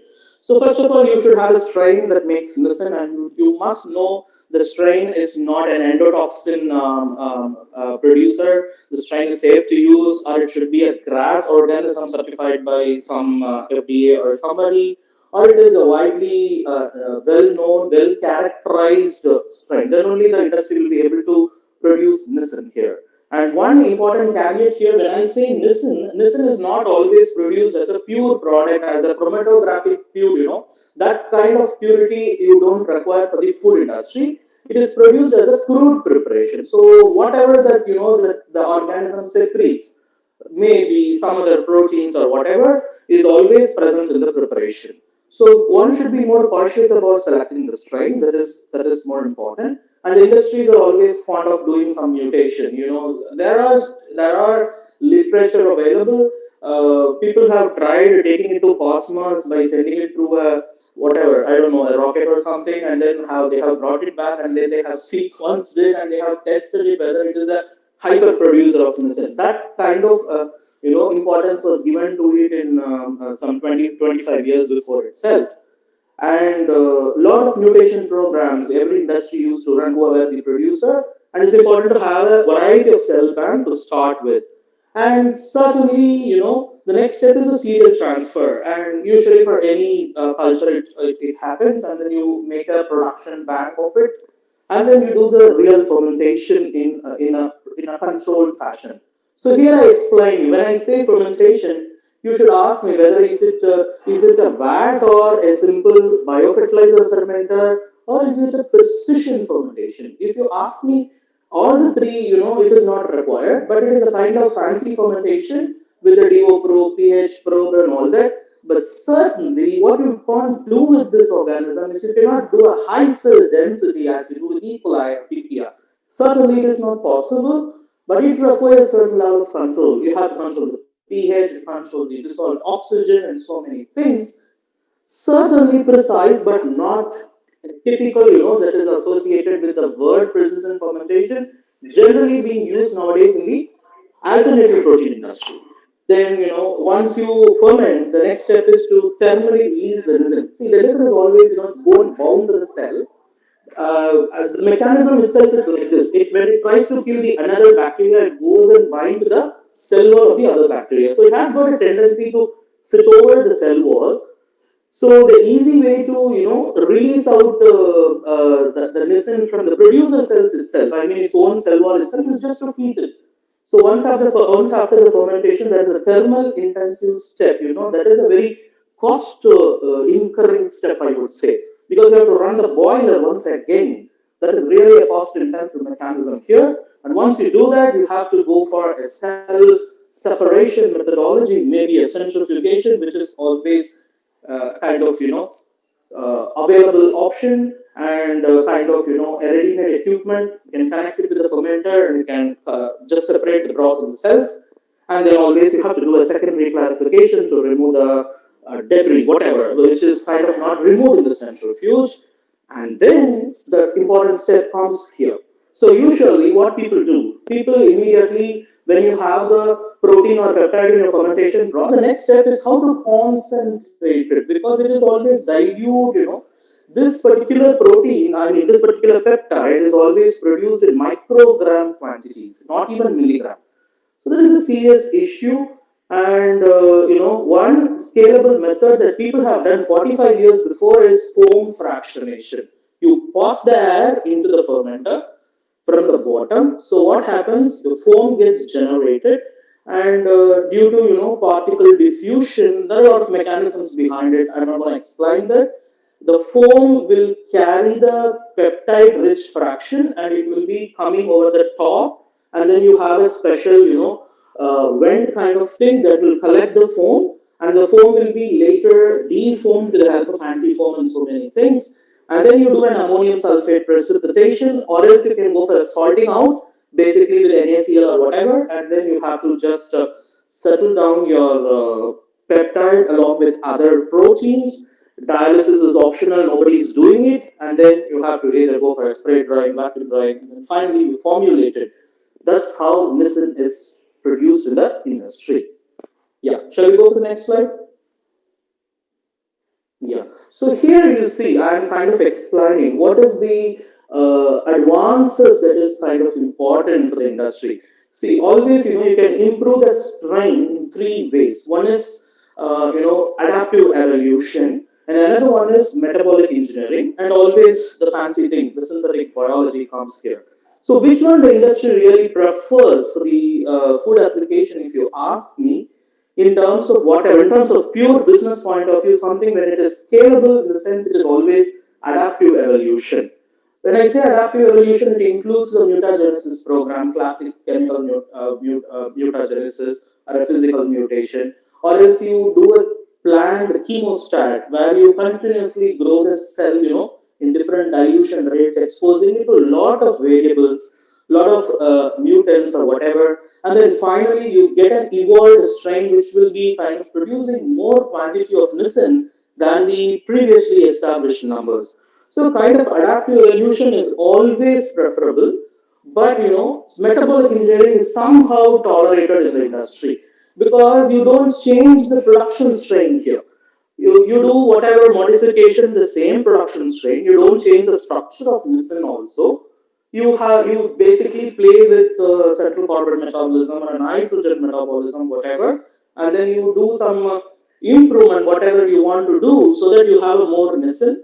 But it is not a heterologously produced product. You don't take the entire nisin gene and then put it in some E. coli or whatever and try to produce. It's people have done it, but not scalable. That's the problem. And synthetic biology is kind of catching up. I would say it is kind of, the acceptance will certainly come when we start to accept the alternative protein that is coming from the fermenter. Certainly, it takes time. Yeah. So there are toolboxes available for that. Genetic and metabolic engineering toolboxes widely available. And Lactobacillus lactis is a well-known cell factory, and you can do whatever engineering you want. For example, if you want to do a knockout, it's possible. You want to express lot number of proteins in a food grade expression vector, that is possible. It's all commercially available kind of things, and you have a genome scale metabolic model here.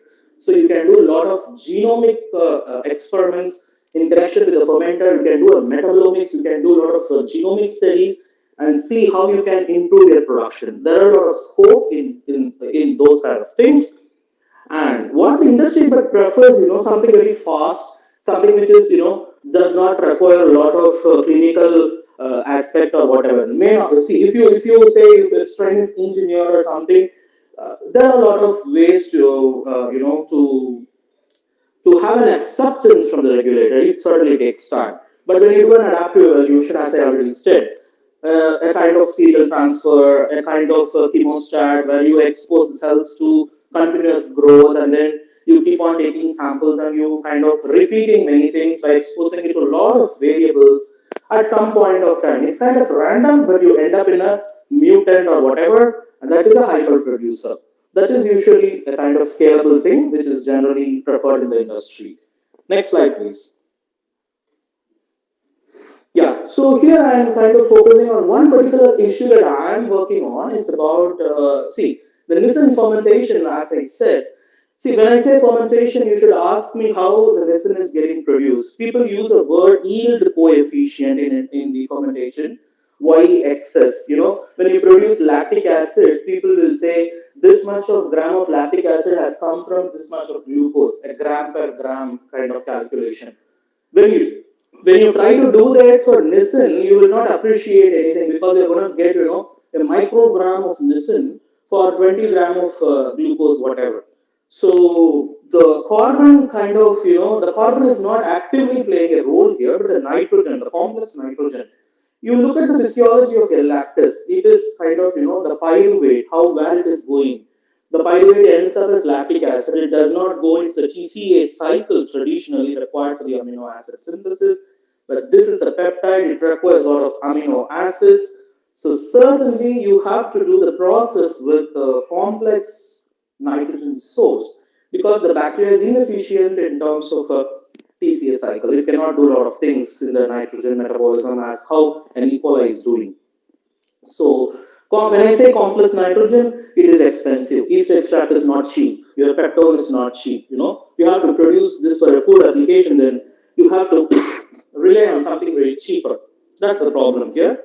And so what is important? So whatever nitrogen you give, it has to have a better, kind of uptake rates. So we have tried to optimize it with the help of a synthetic biology intervention. Next slide, please. So yes, so here I'm trying to show you how the L-lactis nitrogen metabolism is kind of summarized here, and whatever you see in the red with an upper arrow mark is about what are the genes that are upregulated when I mutated a single regulatory protein called COD1. This is a kind of a negative repressor protein. When this protein is present in active form, it will go and inactivate lot of proteins. What are those proteins? If you ask me, they are the proteins which are responsible for the nitrogen metabolism. For example, it is a cell wall protease, it is an amino acid transporter, it is a dipeptide tripeptide transporter, it is an oligopeptidase, it is a amino acid synthesis genes itself. Whatever you see in the nitrogen metabolism of Lactobacillus lactis, it is controlled by a single entity called COD-Y, which is a negative repressor. So the idea is to mutate the COD-Y so that let's see what is the response with respect to mission production. This is what the idea is. So when we did it with a CRISPR intervention, yes, we have seen the upregulation of the downregulated genes when I mutated the control, the controlled regulator repressor. And representatively, I'm able to see an enhancement in the mission production, and you can appreciate with the the plates that I'm showing here. The plate is a zone of inhibition assay, which is a very standardized procedure for a lot of antimicrobial activity estimations and on all that. The W is the wild type, and the del you see is the mutant. So it is the samples are taken at probably at different time points, I guess, and you can see how the listen production is kind of enhancing in the mutant, but and the wild type is lagging. So this implies that there is a kind of requirement to relieve the repression associated with the cord-Y regulation. So this is a kind of improvement that we can do with the synthetic biology approach, or you can call it metabolic engineering of the nitrogen metabolism, whatever. Yeah. Next slide, please. Yes. So here I'm trying to show you the data behind it. So here you can see the quantitative physiological estimations that we have done for the variety of genes that got kind of upregulated. So I have presented those genes in both exponential and the stationary phase, and we have seen a differential expression in the quantitative PCR estimations. And yes, when you do a diglycine hydrolysis, or else when you do a kind of casein hydrolysis represented by tyrosine release, which is a standard assay you do to understand whether the proteolytic ability of the bacteria is improved or not, because it's a complex, nitrogen. So when I say complex nitrogen, the cell should be able to do more proteolytic activity when I say it is derepressed. So that was tested functionally with the two different enzymatic assays. One is the diglycine hydrolysis, and another one is the casein hydrolysis, which is a standard practice to appreciate whether the phenotype that you have is more proteolytic than the wild type or not. So we are kind of more positive on that. Yes. The next slide, please. Yes. No, no. Kind of previous slide. I have. Yes. Thank you. Yeah, so here I'm kind of doing a straightforward approach. So anybody can ask, can you overexpress nisin peptide in the nisin bacteria itself so that you get more nisin? Yeah, we have done that. Yes, when we overexpress the leader peptide, what happens?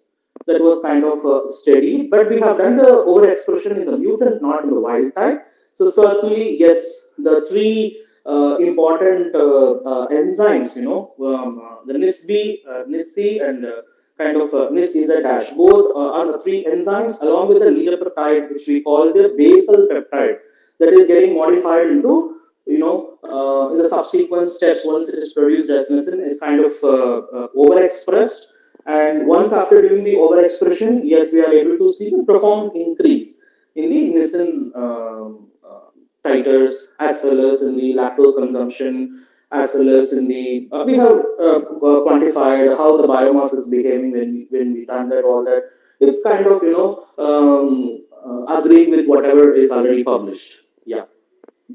Next slide, please.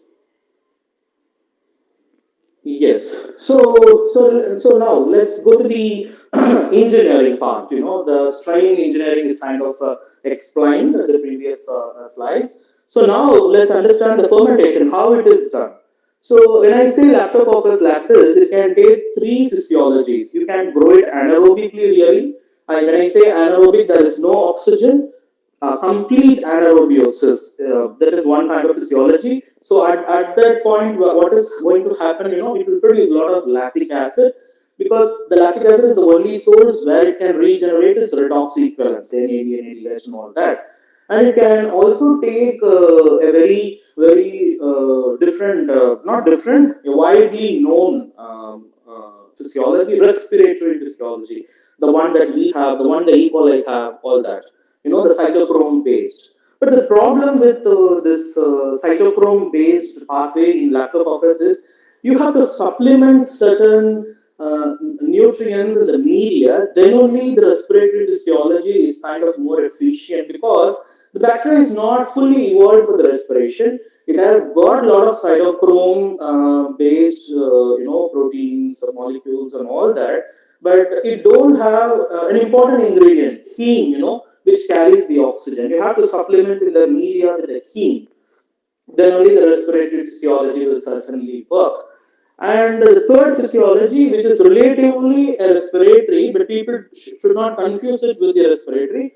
I call it aerobic or microaerobic physiology. So here, what you essentially do is, it is not a cytochrome pathway. It is kind of a very different pathway, which is always related to this lactic acid bacteria, the NADH oxidase pathway.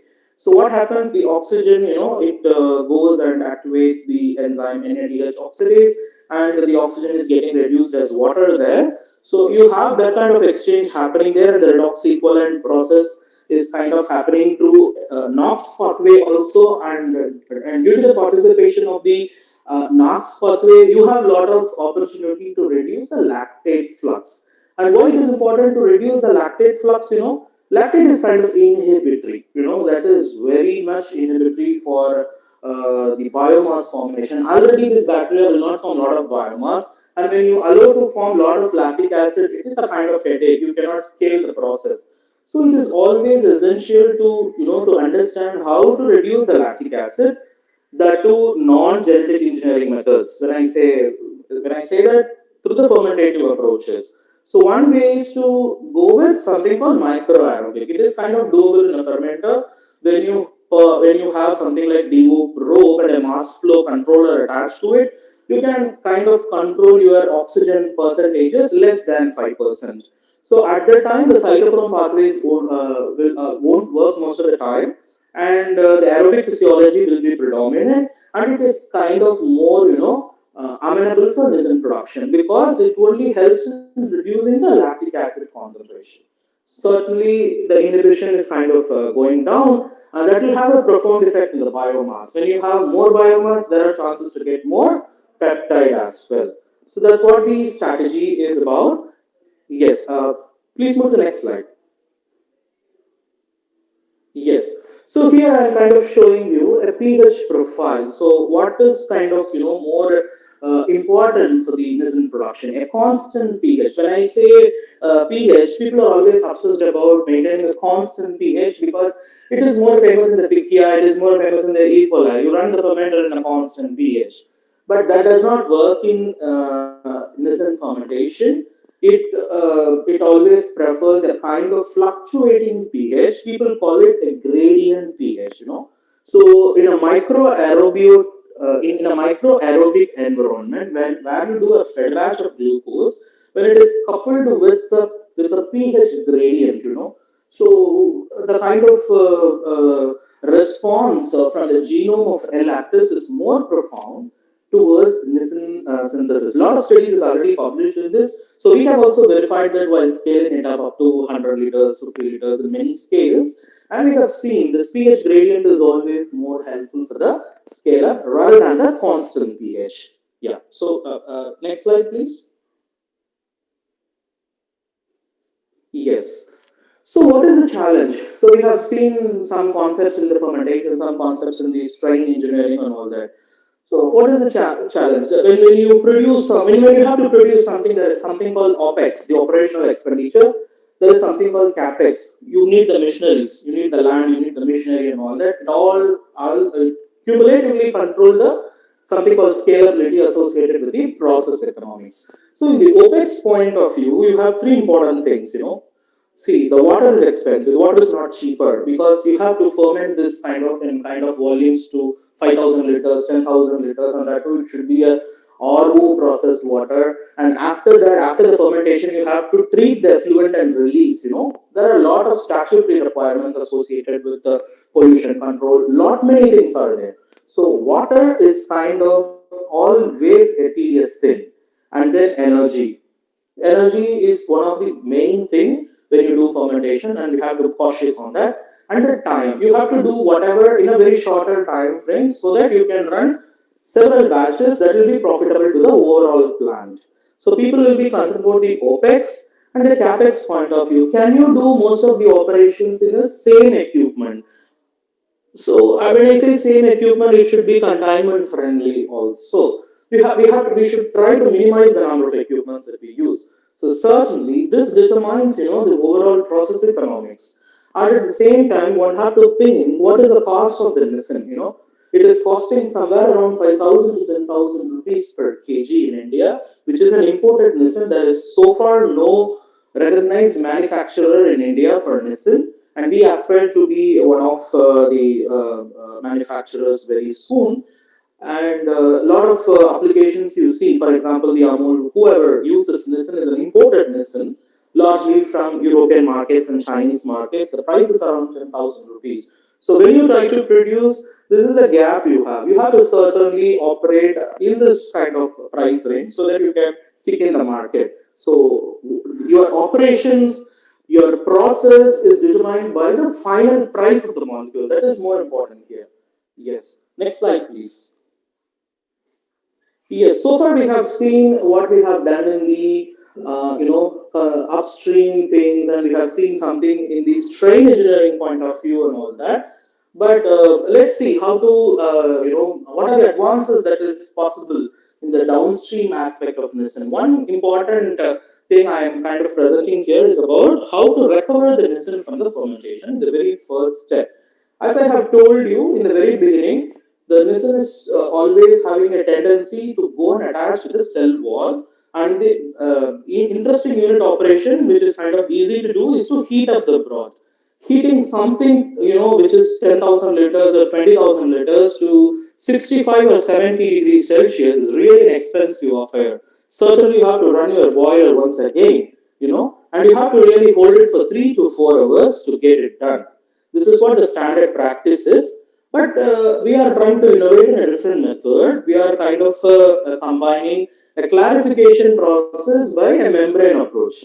Right. See, it is obvious always, you can always clarify the cell with a membrane, you can always clarify the cell with centrifuge and all that. But what is the point of innovation here in the sense?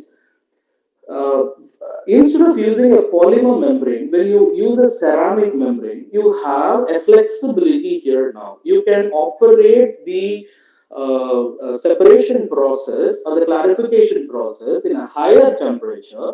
When I say higher temperature, everybody in the field can appreciate there is a guarantee of higher fluxes. So the process time will certainly reduce. And when I say higher temperature, what is going to happen? The Nissen bound cell, will be the target here, and whatever Nissen that is bound to the cell will also get separated out in the course of cell recycling itself. So here you reduce a lot of time that is associated with the Nissen recovery. So traditionally it takes kind of 10 hours. So now we are able to shorten it to by 40-50%. I mean, we can do it in 4 or 5 hours. Two unit operations, Nissen recovery and then cell harvest. Both are coupled together. Yeah. Next slide, please. Yeah, so this is one kind of do-it-yourself model that we started first. This is a very pretty simple model, a school model, I would say. Children can try for a tangential flow filtration. We have bought few ceramic membranes and then connected with a centrifugal pump. and then we have started to optimize how things are working. And when we are kind of confident, we have gone for something which is scalable. Next slide, please. Yeah. So here I'm kind of presenting you another inspiring story about the ceramic technology and its availability. When I say I'm going to use ceramic membranes for nuisance separation, it should be readily available because it is going to control the operational expenditure, the capex, and all that. So there is no point in importing the thing, right? So the technology should be readily available. Yes, it is a CGCRI, another CSIR Institute developed technology given to a lot of MSMEs in Calcutta, and Calcutta is a hub for producing ceramic membranes. And nowadays, the ceramic membranes, you need not buy from China. The technology is kind of adaptable from a lot of SMEs, especially from the Calcutta-based SMEs. So we have collaborated with them, and then we have started to. Next slide, please. So we have collaborated with them and started to work, and we have started to understand so many things, how to scale it up and all that. We started with two membranes, and then we have went up to four in a stepwise manner. We have started to move in our pilot plant, and then yes, we have gone for our pilot GMP. Next slide, please. So here we have seen, right? So we have started with a one or two membrane, and then now we are ready with our pilot GMP that is required for the cell recovery as well as for the listen, displacement from the membrane taking place simultaneously. Yeah. Next slide, please. Yeah. So once you recover the listen, what is the next big step? It is kind of how to de-water it. I said already it is going to be a very sparingly concentrated thing. It is going to be micrograms or something. So certainly it is important to go for a very efficient method. And one efficient method is once again the membrane process here, but this is not a ceramic membrane, this is a polymer membrane. One can, we have taken the inspiration from the sugar industry. The sugar industry is kind of concentrating a lot of sugars, very alternative kind of sugars. For example, sugar alcohols, mannitol, or else trehalose. Those kind of sugars are kind of concentrated with the membranes in the sugar industry. The molecule is certainly very small, so the nanofiltration is scalable. So with that background, we have gone for something which is very smaller, but kind of more larger than a sugar molecule, kind of 3 kDa. So we have tried with nanofiltration membranes, and yes, we are able to achieve some kind of efficiency, kind of 50-60%, and we are trying to improve it with the manuals that we have to do with the engineering and all that. Yeah. So this will certainly help in reducing the effluent generation. You just compare it with the old process, foam fractionation. So once you do a foam fractionation, you have to separately treat the water now. But here, kind of an effluent treatment process is also running parallelly along with your downstream process. You separate out your nisin, salt, and all that together in one fraction, and your water is getting purified on the other side. So it's kind of a scalable method which any certainly industries require. Yeah. Next slide, please. Yes. So I'm kind of trying to give a kind of impression about how other methods is generally coming up in the industry. One is called the CFP, as a cell-free protein synthesis methods, enzyme biotransformation methods, and protein engineering methods. They are also equally coming up. So to just brief on that, the idea is to overproduce the nascent leader peptide because Lactobacillus lactis is a cell factory.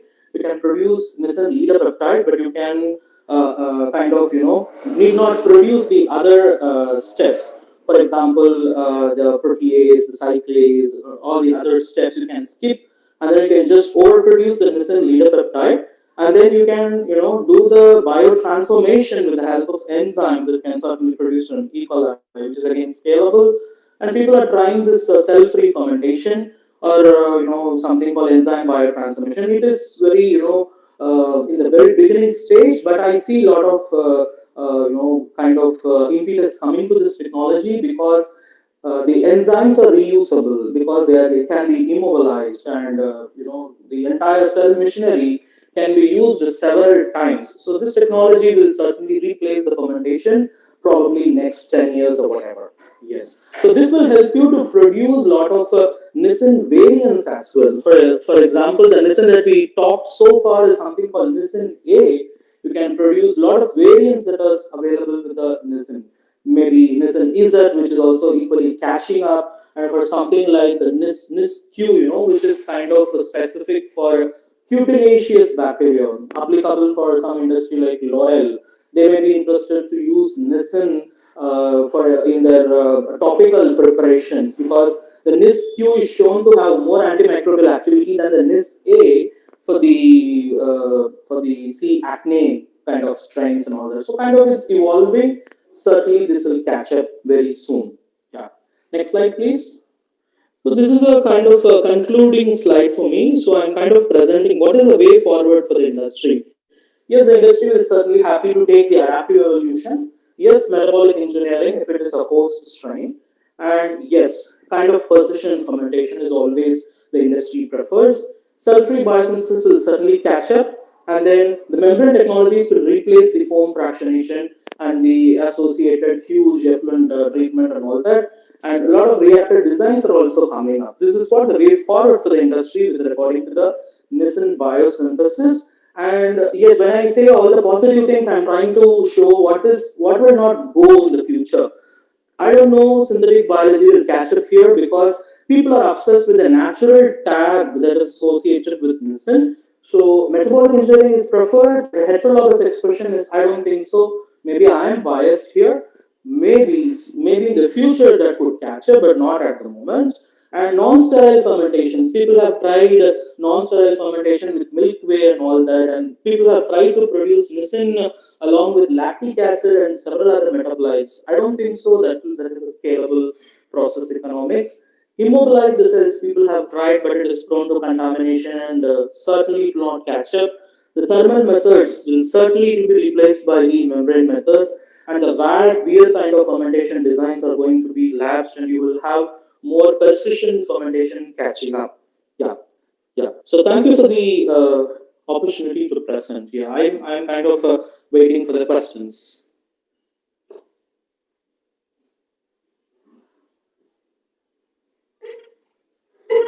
Thank you, Dr. Gopi, for your wonderful presentation. I hope our industry and academia people over here who are attending, they have obviously got a fruitful suggestions from you. So I would like to request Dr. Yuvraj, you have quite a couple of questions. Can you come online and ask? Dr. Yuvraj, if you're there. Yeah. Can you hear Yeah, me? please. Yeah, you're audible. Please ask your questions to the speaker. Dr. Gopi, may I ask you what time the contamination may occur during the fermentation process? No, sir. It is nowadays it is a completely regulated and contained fermentation. It is more like how do you grow E. coli, so there is no scope of contamination. There is no non-sterile fermentations allowed in the industry now. It is not Yeah, scalable. I know. Yeah, I know that one. But, If at all contamination, if you ask if that's a batch failure that is going to happen, it is something due to bacillus. Because the media is kind of, lot of yeast extract and all that, the oral bacilli will come and sit in the fermenter if you don't maintain your hygiene and your GMP properly. The bacilli is the usual culprit. And I also, understand. you can see a lot of streptococci also you can see in the fermenter if you don't maintain the sterility properly. Yeah, for study for that kind of the parameter, how many times of the during the fermentation, how many samples has to be withdraw for sterility checkup? Because this contamination may occur during the aeration speed of the air, soil air, in the membrane also. Yes, yes, those membrane interfaces, the way we control it is much different. Yeah, Yes, yes, we also. my Yes, yeah, let me also answer. is very different. Yeah, please. Yeah, let me answer. So, in the research point of view, when you run a typical laboratory fermenter, we are prone to take samples periodically. Every 1 hour or every 2 hour, we will take samples and analyze many things. In the real production fermenter, say 5 KL or 10 KL, periodic samples, people take, but not in a hourly basis. Maybe, for example, if the missile fermentation is running for 24 hours, they will take samples for every 5 hours and make a microscopic evaluation. Basically, it is done through the gram staining approach, and people make sure it is a kind of a rounded cells or not. That is a routine practice. You said something will come through the aeration. That is always ensured with the membrane integrity test. The air is always filtered through a membrane, and always it is a standard practice to do a membrane integrity test before starting any huge batches. It always applies to any fermentation, not specific to Nissen, even for the E. coli. Right. Okay. Actually, my question is again to start with that same one contaminant. The contaminant may occur by the yeast contaminant or any bacterial or any fungal. What type of media is used for the sanity checkup? Is there any specific media you have devised, or shall I proceed for that the 19 fermentation? Yes, yes, Because it's I'm an interesting. interested in the fermentation only. That's all. Right. So there is something called sterility test of the media that we do before starting the batches. Regularly we do that to standardize the fermenter. For example, to understand if there is a fungal growth or not, you leave your media for from 5 to 6 hours, perhaps a day also, and then you can take samples and then kind of grow it in a PDA, potato dextrose agar, and you have to certainly leave it for a long time, 7 days or something, and you should not see any spore lesions coming up or any white fungi kind of thing coming up. It is a regular, thing that we do with the GMP, not with the Nielsen production process. The culture bank is always checked for all that. I said in the very first presentation, there are a lot of serial transfers and all that. So there we do a lot of microscopy, lot of specific, even see there are some selective agars. I don't have the name with me right now. If there is a QA person, he will be able to answer this question in a much profound way. There are a lot of standardized agars. They generally do that, and then see the culture bank is kind of free from any fungi, spore, and all that. Okay. And one more last question is for that. Have you conducted any downstream process for this one? Yes, we are conducting downstream Okay. operation. Yeah. For that relation, yeah, during the downstream process, once fermentation is over, suppose at Yeah. certain Yeah. point, checkpoint, you harvest the Yeah. fermented broth and go for Yes. that. Is there any chances of deterioration of the fermentation media due to the residual glucose or residual lactose or residual protein for other contamination may occur, and due to that contamination also during the downstream process also this may happen. So how much the commercial point of view, how much loss of the nitrogen molecule? I can give you a benchmark here, the standard benchmark. People call it thumb rule. For example, you have 100%, listen, let's assume, and the percentage recovery after the downstream process will be 85%. If so, it is kind of scalable so far for the process economics we have. And the reasons for degradation is not the glucose or not the proteins, it's always the protease that is kind of secreted by L-lactase. See, the L-lactase is not kind of producing only niacin, it produces a lot of other proteins also. Proteases play a vital role. And here I cannot add proteolytic inhibitors also. If it is a kind of drug fermentation or something, I can go ahead adding proteolytic inhibitors. So I have a better control in these, the degradation and all that. Here it is not allowed. So you have to certainly compromise. You will not get all the thing. You will have certain laws. The kind of 15% loss we are seeing in our pilot plant so far. Mhm. Okay. Okay. But there are some in the commercial point of view, because I conducted a 80 kL fermenter for the vitamin C, antibiotic, and all this lot of other enzymes also. I got the some across some deterioration taken place during the downstream process when I Yes. extract my enzymes. Likewise, also is there how much percentage of loss in the commercial point of view? Suppose like Yes, one yes. percent or five. Yeah. I'm kind of giving you an estimate. For example, you started with 100 microgram per liter or something, you will certainly get 85 microgram per liter. You will Right. certainly lose Okay. microgram. Okay. Lot of that is lost in the membrane itself. That is the kind of thing. It won't stick to there. See, people are are taking in commercial point of view, people are taking all precautions and everything. No doubt. Yes, Not to yes, come across with a deteriorating factor or inhibiting factor or contaminant or anything. But in spite of that, there some utensils may carry some organism or some interfering factor. Uh, that's why I'm asking how much commercial point of view is a loss. yes. It is less That than is one what percent. that is what It's good from the commercial point of view. Yeah, in the commercial say process economics. It includes the commercial point of yeah. view. The kind of profitability is there when I have a 15% loss. When I don't have a better control, you can still lose more. Say you can lose 30% Yeah, also. obviously. Yes, you have to Obviously, be more control should be there. Yeah, obviously. backwash of the membrane and pulling the fractions together and all that. Yes, your Right, point is there. right, right. And if doctor, can I ask you any challenging parameter to check for this nitrogen fermentation to the point of I have my own R&D here in Pune itself. So if you have any problem to resolve the problem during the fermentation or downstream or anything, or strain improvement or state selection, please contact me. My number is 9422001263 and meet the Virat also.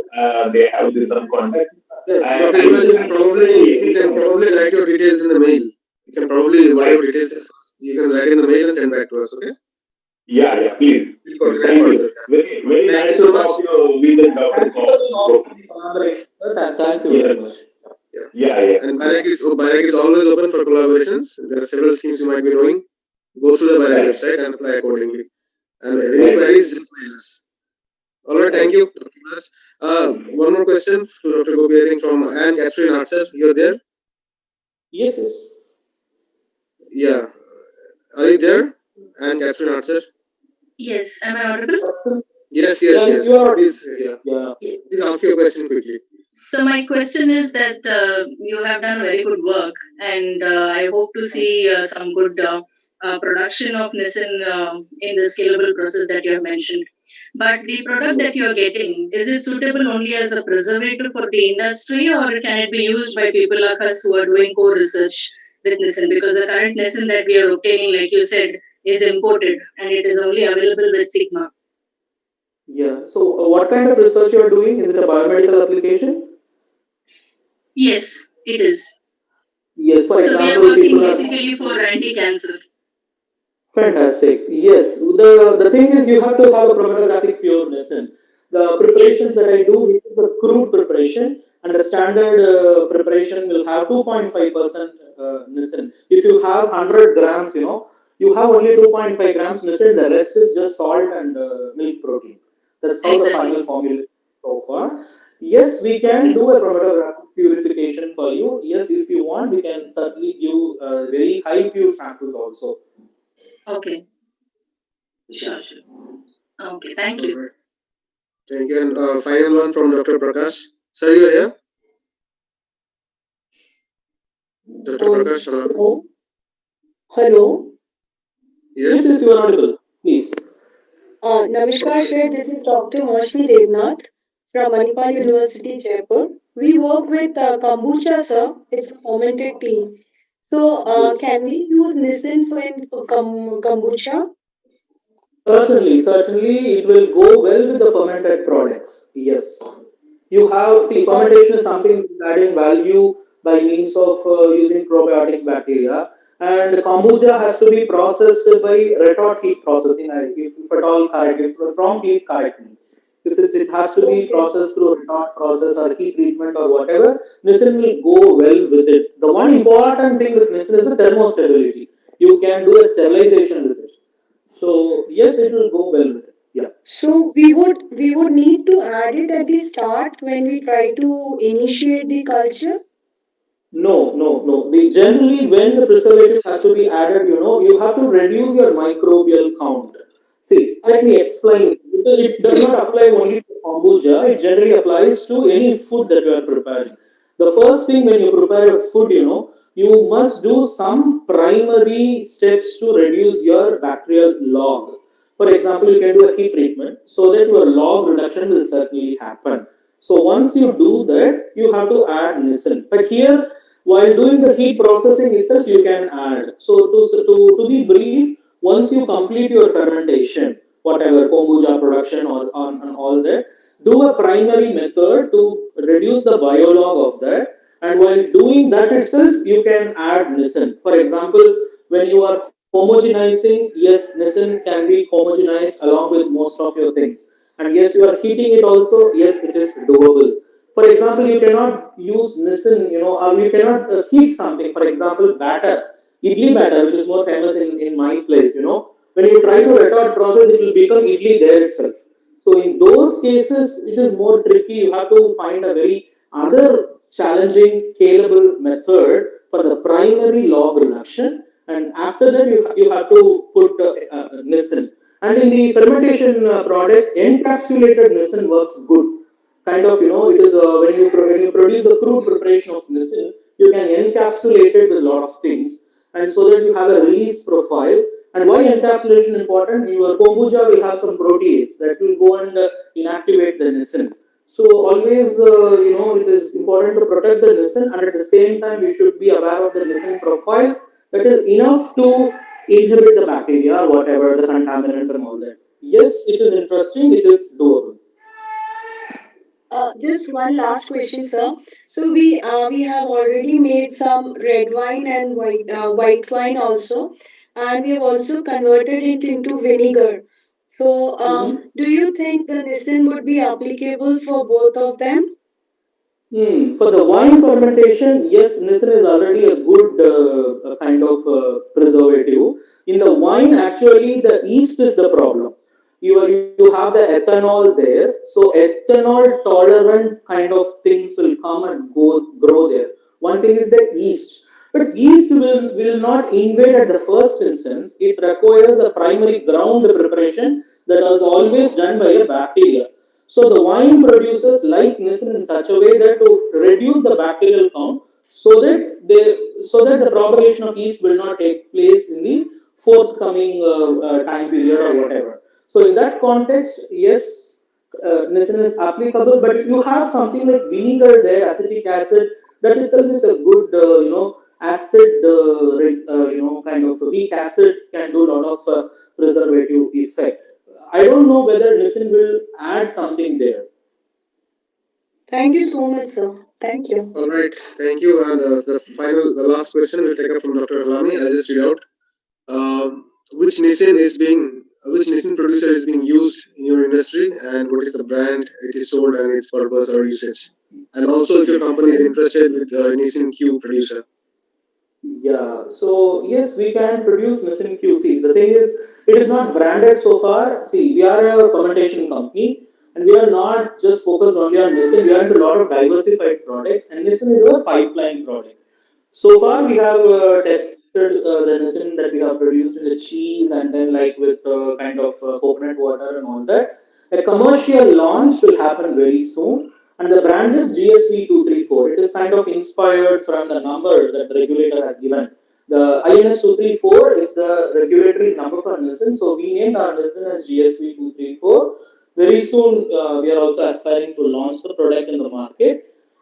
We have tested a lot of things in the market trials and all that, but certainly we are waiting for some kind of investments that is required to scale up the process, which is eventually going to happen. Yes, NISQ, yes, it is kind of not for the food, it is for the subcutaneous applications, topical applications, and all that.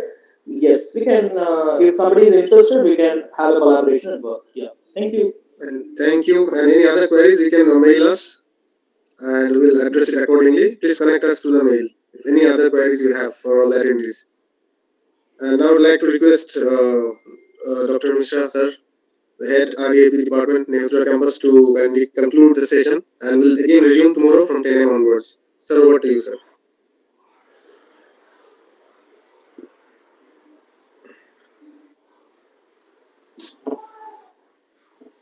Sir, you are not audible, sir. Sir, your mic. Not audible. ना हमको बोले हैं बोला है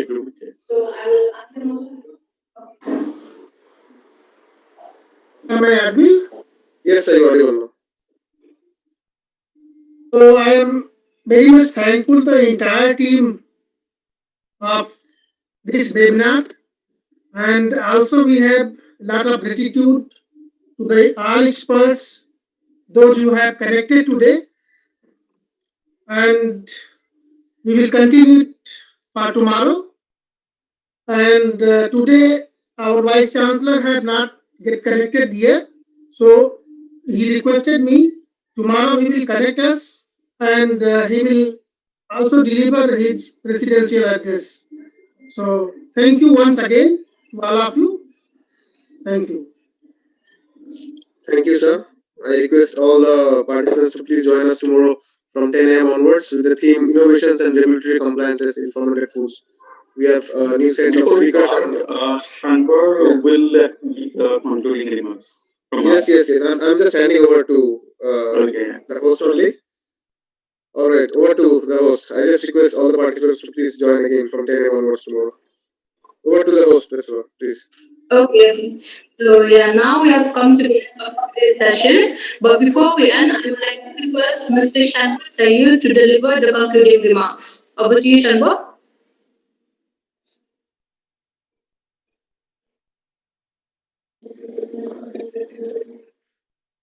Am I audible and is my screen showing? Yes, yes, Yes, you're yes. absolutely. Continue, please.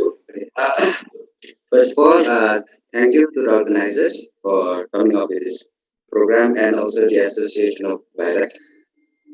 Since I'm responsible for the conclusion marks, I'll just highlight what we have done today of all the programs. And first of all, we'll just, I hope everyone is getting some informations that they already know or they can take to the next level, or who has not received some important information, they have received it from this program. And thank you to all the speakers who have spoken on different uh, different topics on postbiotics, prebiotics. I hope it was a very hopeful session for every one of us. So we'll just highlight first from Dr. B.K. Mishra's talk, as he is HOD of the Rural Department of Agriculture Production here in Nehu. He was introducing about the department, uh, the programs, initiatives that he has taken, and the work that has been done in the department, and the opportunities that they have offered for those, especially for those pass out students from this school, from this university. Uh, also, I'll highlight the talks by our Honorable Professor Sujata Gurudev, who is a campus in charge of Tura campus. He was introducing on NEHU, Tura campus, and the excellence towards the academics, and the focus also on promoting entrepreneurship and also startups. And with this, many initiatives have been promoted in the form of incubators and hub that are created in order to promote such ventures.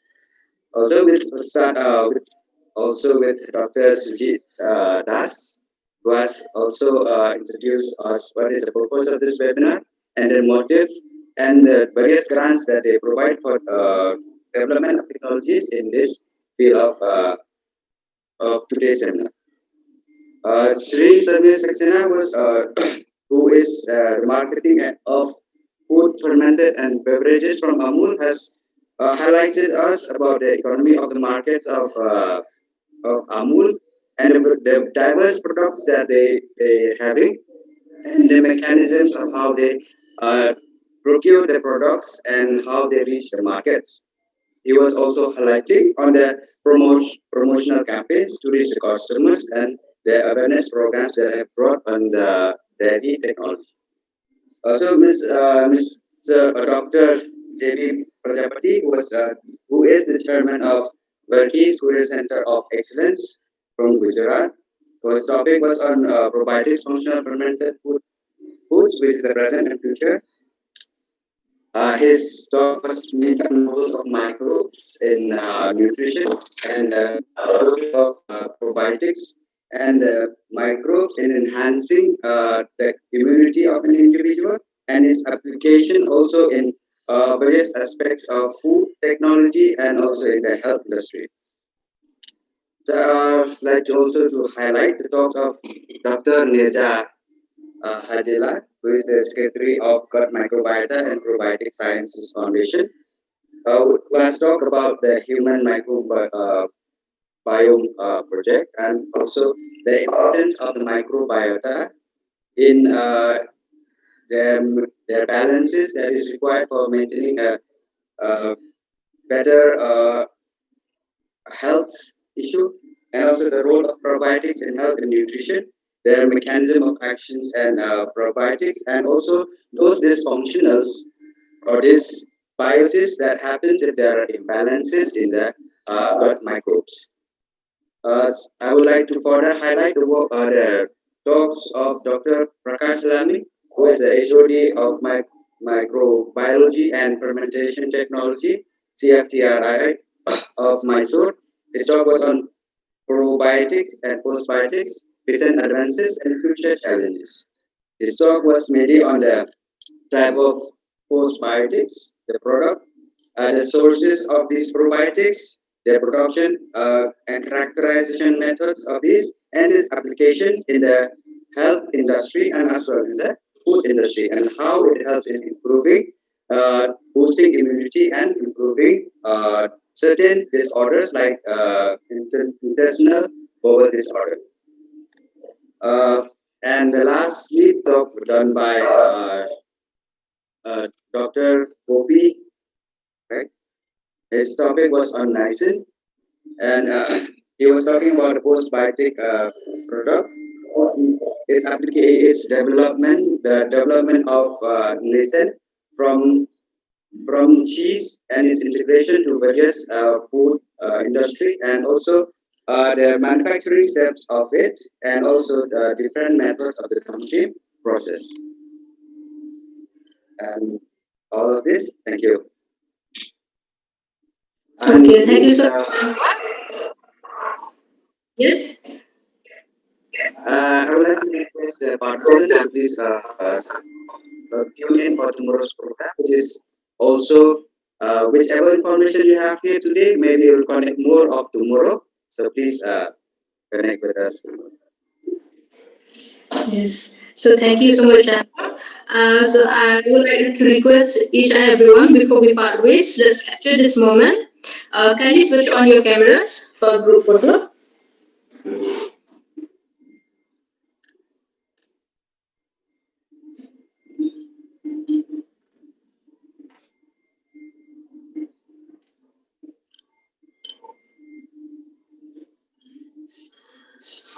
Request all the attendees, like, can you please switch on your camera for like 2 3 seconds? We need to capture the group photo of it.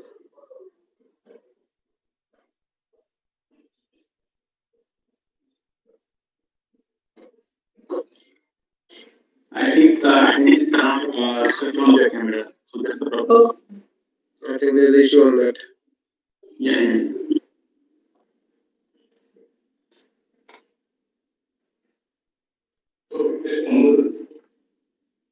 okay. So yeah, we have come to the end of the program and see you all again tomorrow. Thank you so much, everyone. Thank you. Thank you. We'll see everyone tomorrow at 10 a.m. onwards. Thank you. Thank you very much. Thank you. Thank you, sir.